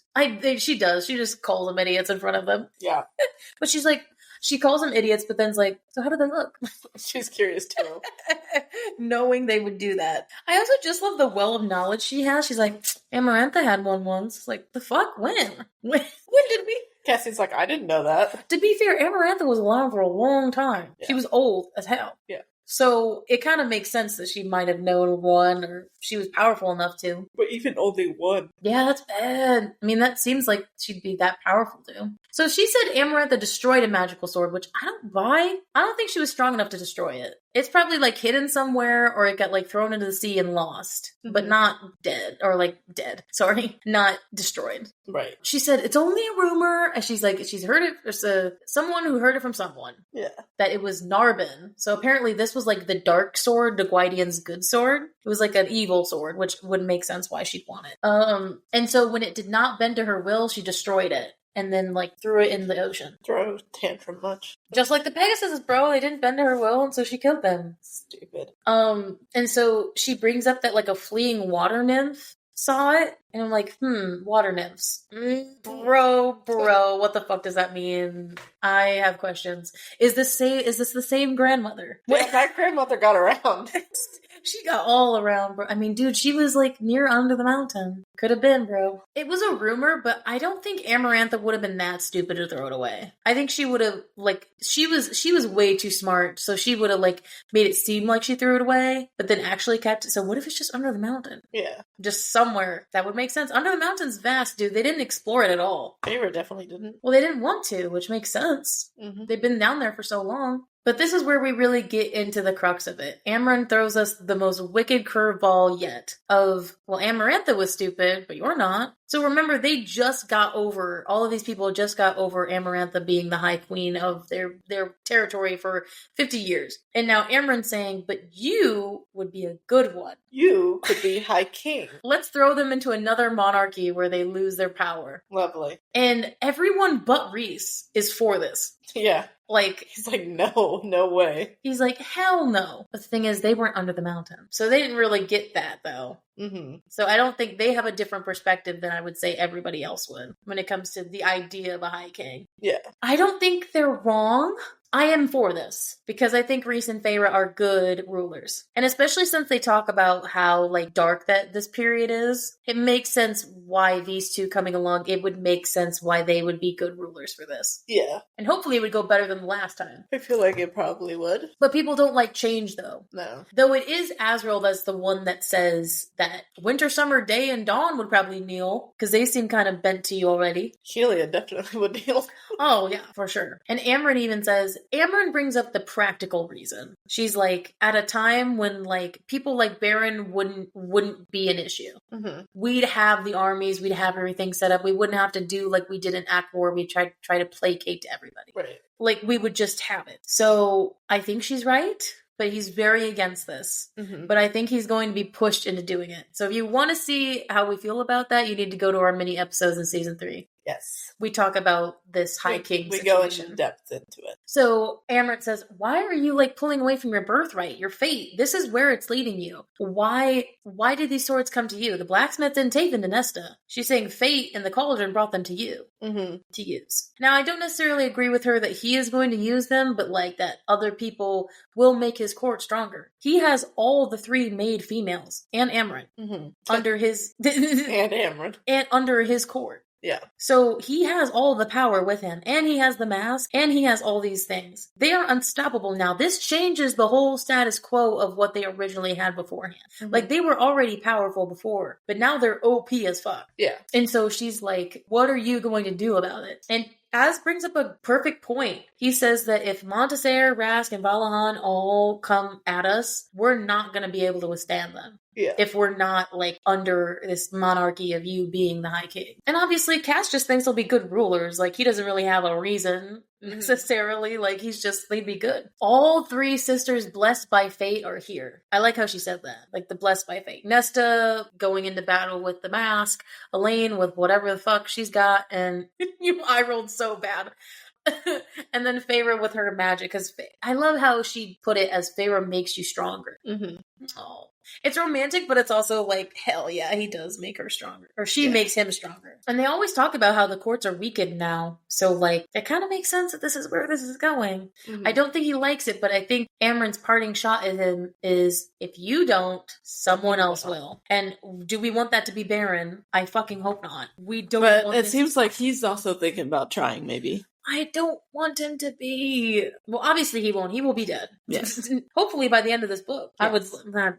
I would love him to be dead by the end of this book. We need him to be dead as soon as possible, please. But I don't think that's going to happen. Yeah, but so what a way to end the...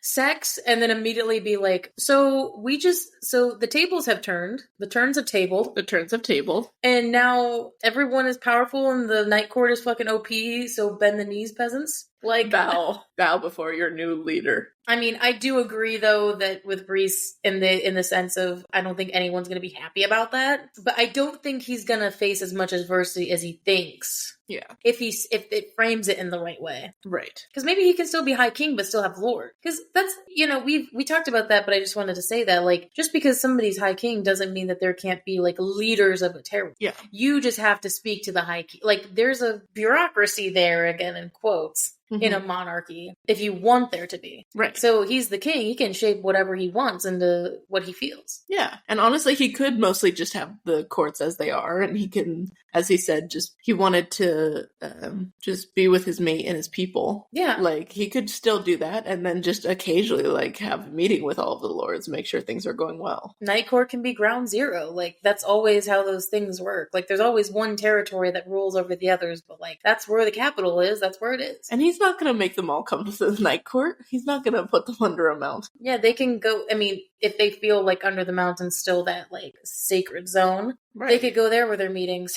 They might need to get it purified, though. Yeah, they need to smoke that place. But anyway, so now that we're done with our deep dive, we're going to move on to our second section where we talk about the graphic audio. And I don't get to listen to the graphic audio, part 1, until May 15th. Thank God, really? Really sucks. But yes. And then I don't get the other part until June 15th, your birthday. So I still have to wait because I'm doing like the free Audible credit thing rather than spending money. Yeah. Unless we start that GoFundMe. Yeah, start the GoFundMe. Luz brought that up in our last live stream. So I don't have anything to say really about that. I have one thing to say about that, which I'll say it, I think, that we brought up during the deep dive of you were saying comparison of Thomas and the Kelpie, of like Thomas is a human versus the Kelpie is much worse. Uh-huh. The fun fact is the graphic audio actor is the same for both of those characters. Yes, you did tell me that.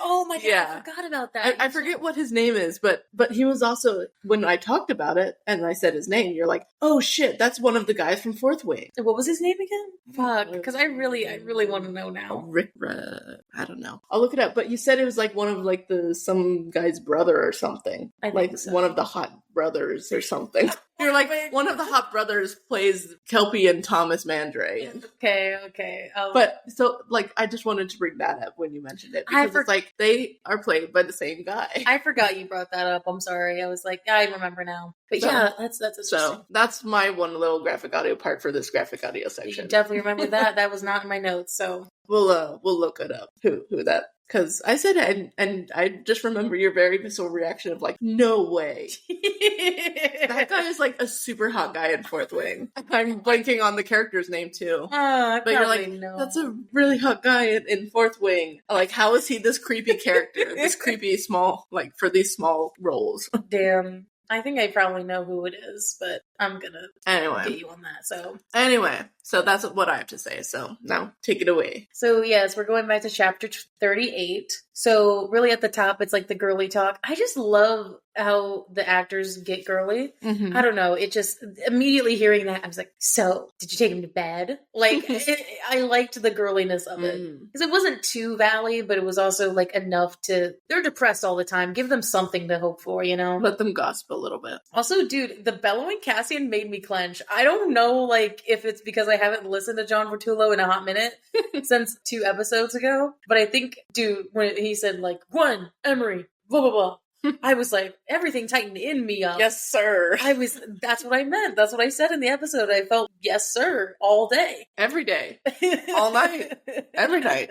Also, the subtle change between talking to the girls and the Nesta that John does, Cassian, is really sweet. Because I don't want to say he's mean to the other girls, but it's like, you know, he's like, get back to work or whatever. And then there's like a subtle sweetness he has when talking to her. Get back to work, girls. Hey, Ness, how are you?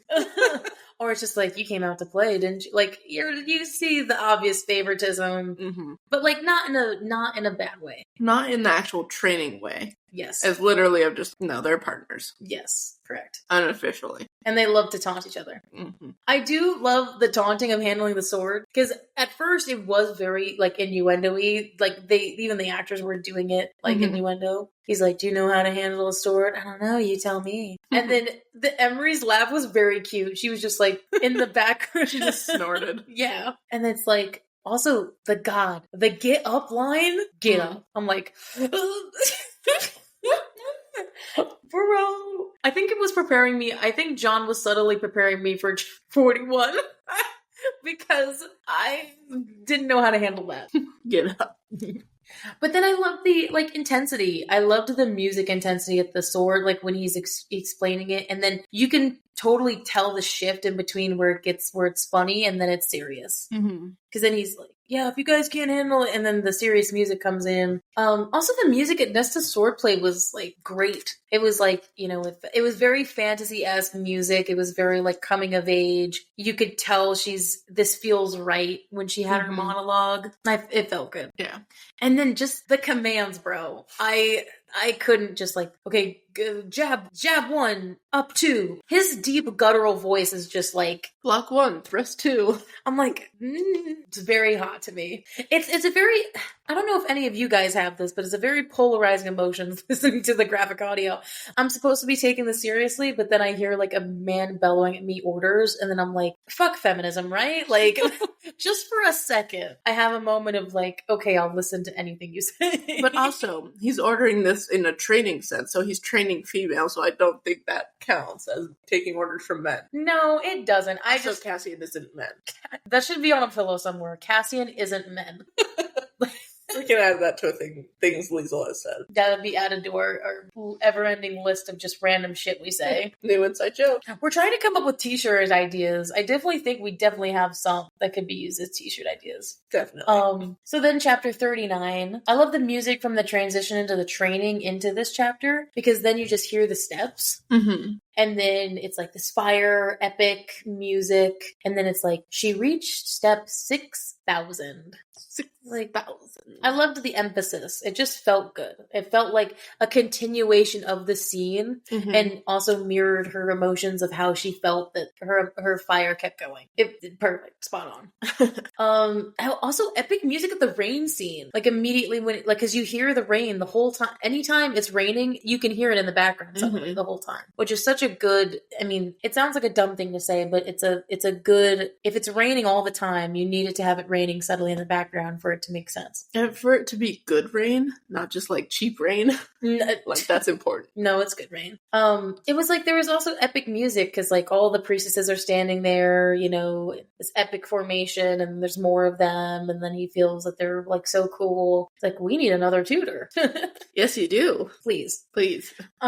Also, I don't think I've said this in a while because of the library itself, but I love the echoing in the library. Whenever they go down there, you can just tell the subtle scene shift of them in there, because then everything just becomes echoey all of a sudden. The breathing, the mind stilling was awesome as hell. They did it. Like every time it was like, you could just, Natalie was just breathing into the mic, and that just went on. Like there was still like dialogue over it, and there was still, you know, but they took the moments to take the breath. That's good. That's good. And it wasn't too much either. It wasn't like, well, this is too much breath. We get it. They're breathing. Yeah. It was perfect enough to where it felt, and like I was even breathing with it. It was like instinctual to just go along with the breathing and to do it. So very spot on for them with that. And the music was cool too, because it was this kind of magical twinkling of like finding something. And then it was Colleen. There was one, I didn't really have much to say about the narration, but there was a line where Nesta had it where she said, a friend. Gwen was a friend. And it was like Colleen was realizing that it was like a fun like moment where she's like, Gwen's a friend. I have a friend. Like of a nice kind of little girly realization that, you know, them going back and forth with each other. Like, this is what friendship is. Wow, I didn't know that before. Right. And then as the mind stilling went on, Gwen's voice got muted. I thought that was an interesting choice. Like, because it's like Nesta focusing on herself. And then it didn't, I didn't think that it was going to do that, but it was an interesting choice, and I went with it. Because then afterward, her voice sounded fine. Like, it didn't change or anything. I haven't heard it, but I think that's an interesting choice. I think I like that choice.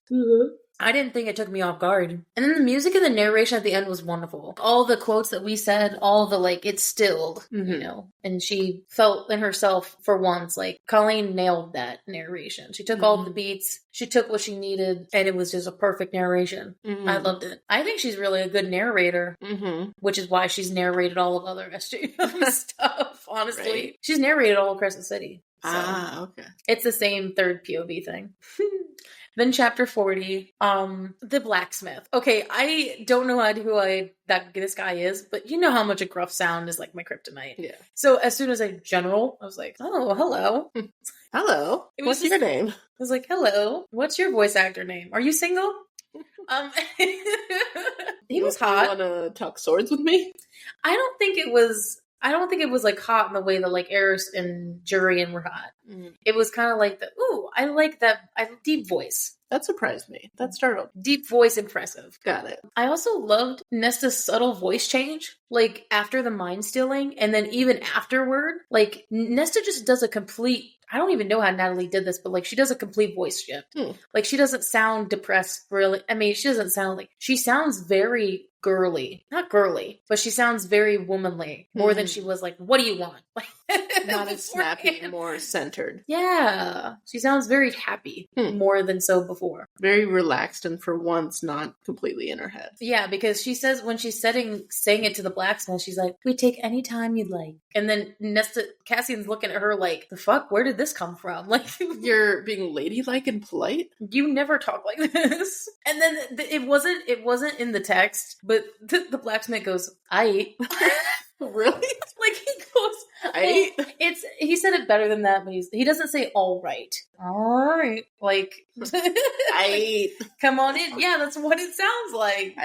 He sounds, I mean, obviously it doesn't sound out of place, but he does say I. Also, the fantasy music at the blacksmith was cool. It sounded very D&D. Like, I could just picture it in a D&D game. I feel like every D&D game has a blacksmith scene. Oh, for sure. Like, there's always a blacksmith character, for sure. And the fire. You could just feel, like, you could hear the fire crackling in the background, but not necessarily getting it overpowered. And then, I loved there was badass music at the hammering of the weapons. Like, you could hear it, but there was also this, like, forging music. Dwarven music. It sounded, it sounded very like something is happening. Which then makes chapter 42 kind of make sense with the music. Yeah. And I loved the punching of the wood. That was a very like quick turnaround where like they're at the wood, they're at the blacksmith, and then all of a sudden like they're in training, and then Cassian says something, and then you just hear like this of wood. And it's like the whole thing underneath it was pretty badass. Yeah. And then honestly, I just like Colleen's narration. I appreciate how she is. Maybe it's because I'm getting into voice acting myself, but like she's like doing the motion as she's talking. She's like 1, 2. It's almost like she's moving her body in a way to make her sound like that. Like she's doing the motion, which is very much something they tell you to do in voiceover. Like obviously you don't want to mess up the mic, but you should kind of act like you're doing it so you can kind of get the voice along with it. Because when you move the body, it'll change the voice. Also, Gabriel Lucian comes back, my boy. He's back. For a subtle cameo in like 3 lines that he told me that he did in Hawaii. He told me he did this dialogue while he was in Hawaii. Just casual. That's what voice actors can do. I was like, yeah, I'll just do them. I was like, what the fuck? I mean, okay. Cool that I know that now, but like, interesting. Okay, sure. It sounded good. I mean, he's just like, oh my god. And then, yikes about the mate line. I didn't say that in the deep dive, but Cassian brings up, like, where's Elaine? Just to piss him off. And then he's like, I'm not always here to see my mate. Like, but Gabriel played it up really fine. I was like, oh, that made me sad. Oh. I was like, oh, baby. She does not deserve you, bro. No. Also, aggressive Cassian is aggressive and hot. You said that in the deep dive. I know. Cassian is aggressive. I need to say it again, because I need to say it. Say it for a third time, for 12 times' sake. For just John, of him just being like, she's not a carnival attraction. Defend your lady! I love aggressive men that stand up for their women. Even though Lucian doesn't deserve that. Aggressively wholesome men. I know. Who like to fuck and are good at it. There's another shirt slogan. I remember telling the Acrobat boys, I remember like something I put first in their group chat, or sorry, not the group chat, but I put in the Discord. I was just like, shadow daddies are also, well, not, Cassian's not a shadow daddy, but also these daddies in these books, like, it's not only that they have sex, it's that they have sex well. Yeah. And I remember Rachel like thumbing that up. She's like, hell yeah. Hell yeah. Like, do that. And then they're all pinned my message. Yeah. Anyway, shout out to them, by the way. But it was at the end, it was a very quick shift from this very deep cello music. I knew it was a cello right away. Very deep, ominous music. As he's walking up to see the wood being burnt out, and then in cinders. Got it. And then the mother save you all of just damn, like dun dun. Yeah, kind of epic music there. It's like you're fucked. Yeah, I'm sorry. So then we get to chapter 41. This very, of course, elegant music for Helion, obviously.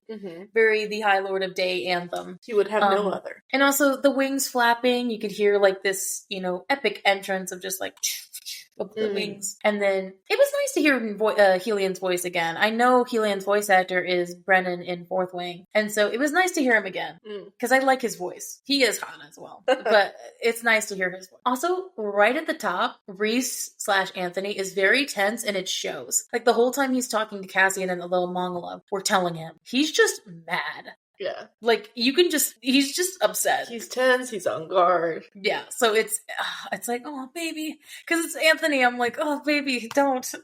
And then Rhys is a character, I'm like, ugh. And then, dude, the Azrael, Sean, just away.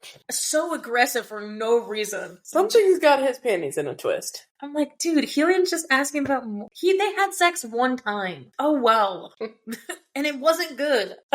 Obviously, to her, it wasn't good. I think Azrael's just a little pissy that he can't find anything on the continent. That's true. He doesn't like not succeeding. That's true. He's like Nesta in that way.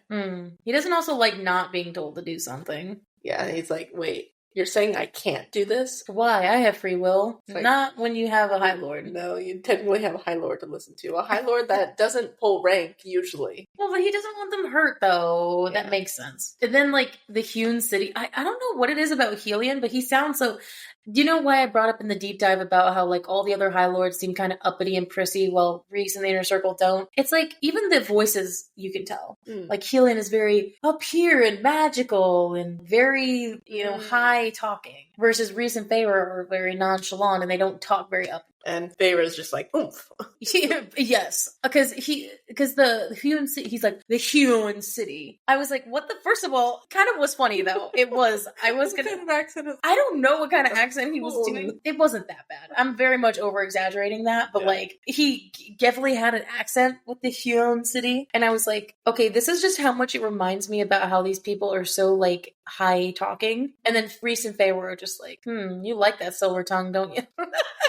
Bro, the thing was funny. That was like, because it was just, and then he's like, yeah, she's just cute. It was cute. I loved it. The repetition kind of thing too, because it's like you never expect Rhys to say oomph. No, you don't. Not at all. But then of course, the Helian just, what are you thinking about? Was like fucking hilarious as shit. He's like, your mother.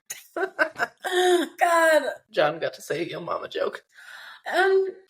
Nesta blowing off Helian is hilarious because Natalie's just like, lady? Okay.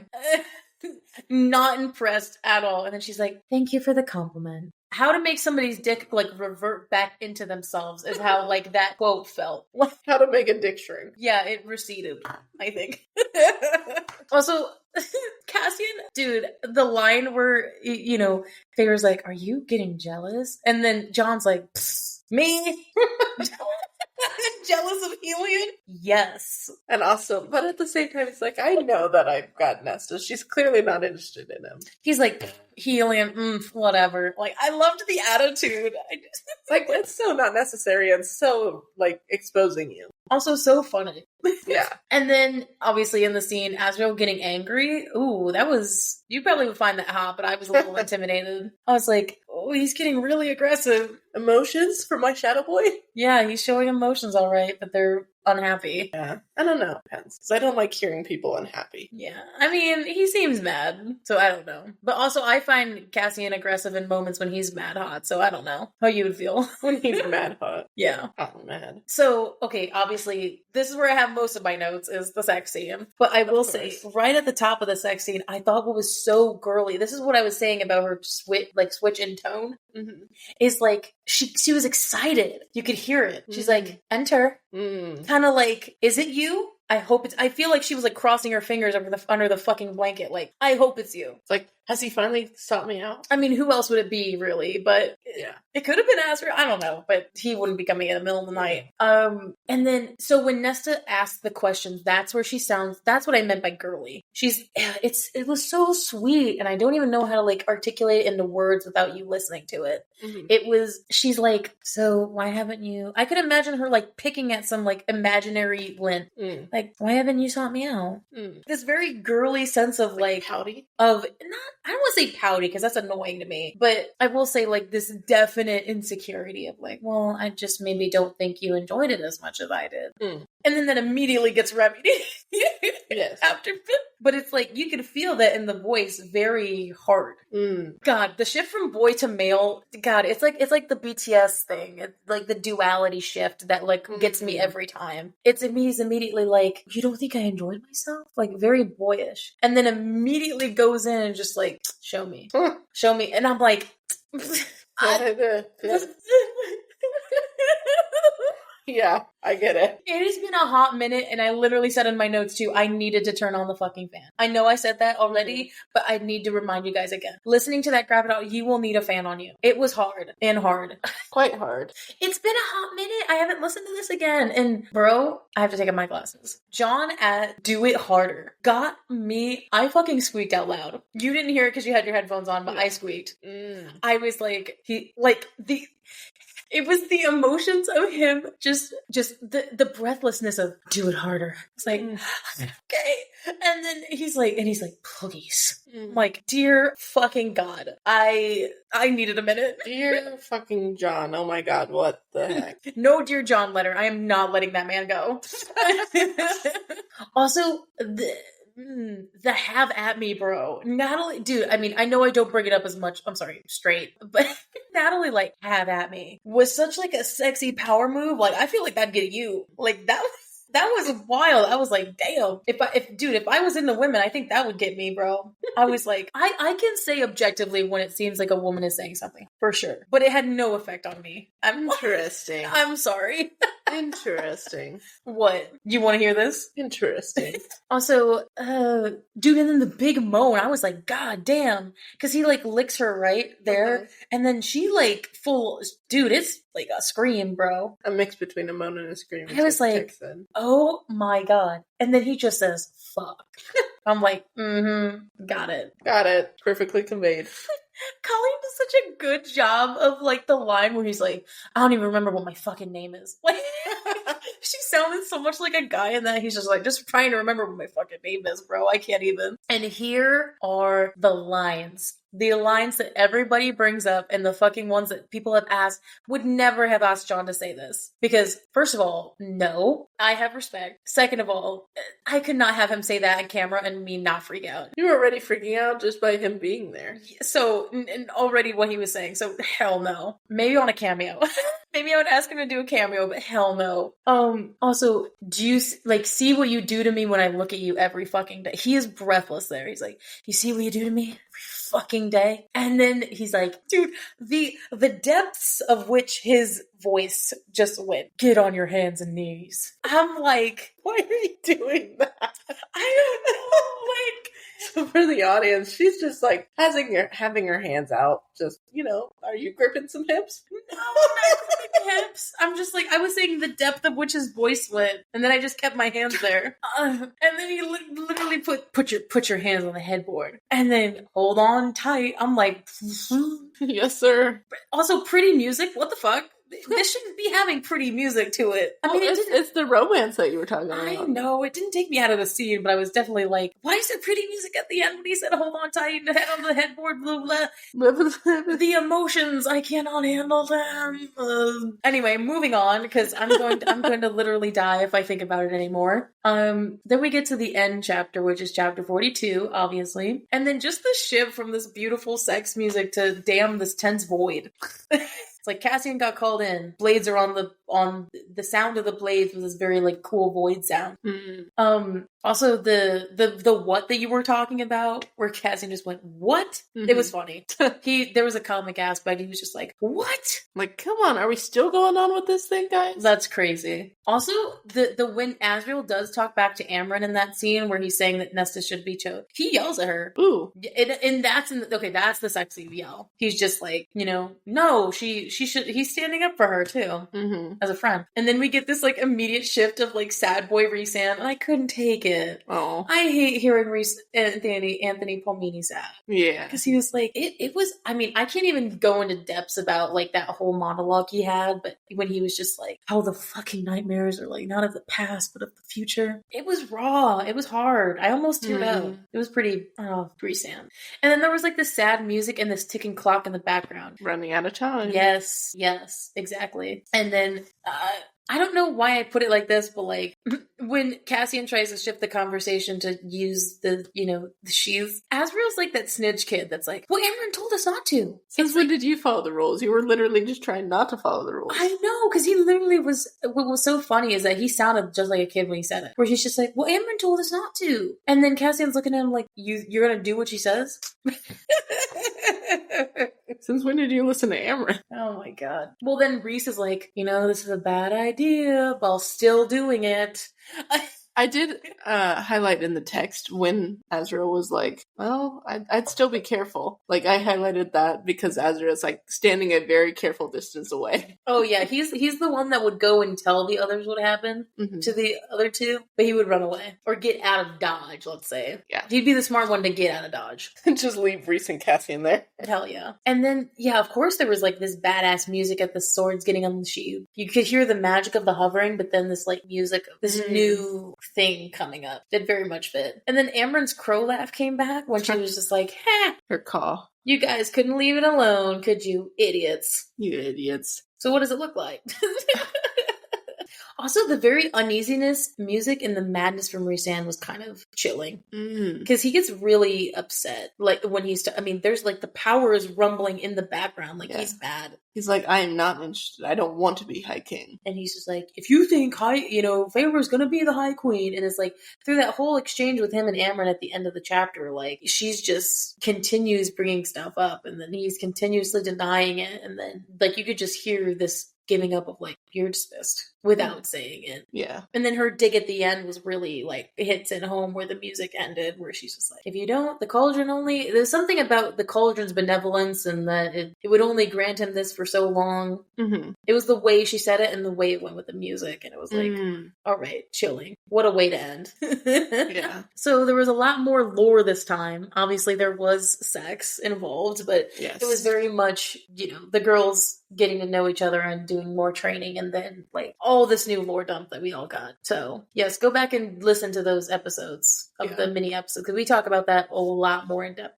But thank you all for listening. Thank you so much to this episode. So if you want to please support us on TikTok, on Facebook, on Instagram, we're trying to get more followers over there so we can start doing more things, and YouTube. So we have, what else should I say? Is there anything else I should say? I don't think so. Right, because it's mostly just the social medias. Come subscribe. Yeah, like come subscribe to us and please support us. We're trying to figure out ways to like, because again, we're not using Patreon as much, so we're trying to find like another way to do things. We're trying to start doing stuff on Discord and trying to do more live stream ideas and stuff. So please send us stuff you want to hear us talk about. I mean, people obviously loved our graphic audio stuff, which, we always do. So if, maybe that's something we want to do in the future, that would be... So just please send us your ideas. And we are getting, actually, Claire, I'm going to call her out. Claire, our fan who was on. Shout out. She's been actually emailing me like theories and stuff. And it's been really good fun. And I really enjoy that.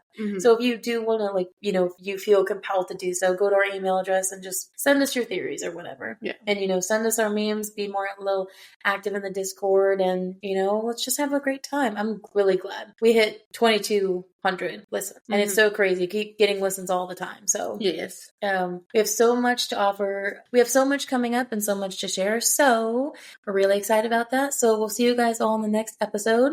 We hope you stay happy and healthy and just all try to have a good time. Yes. Because we're trying to do that too. Yes. Did you want to say anything to people before we leave? Drink water, eat food, get sleep. Basic care, self-care. Neither of us doing that. We're hypocrites, but it's okay. I mean, you get a lot of sleep. It's just on an unusual schedule. Oh, it is for sure. So, but just throwing that reminder out. Yeah. So we will see you guys all in the next episode. Bye, guys. Bye.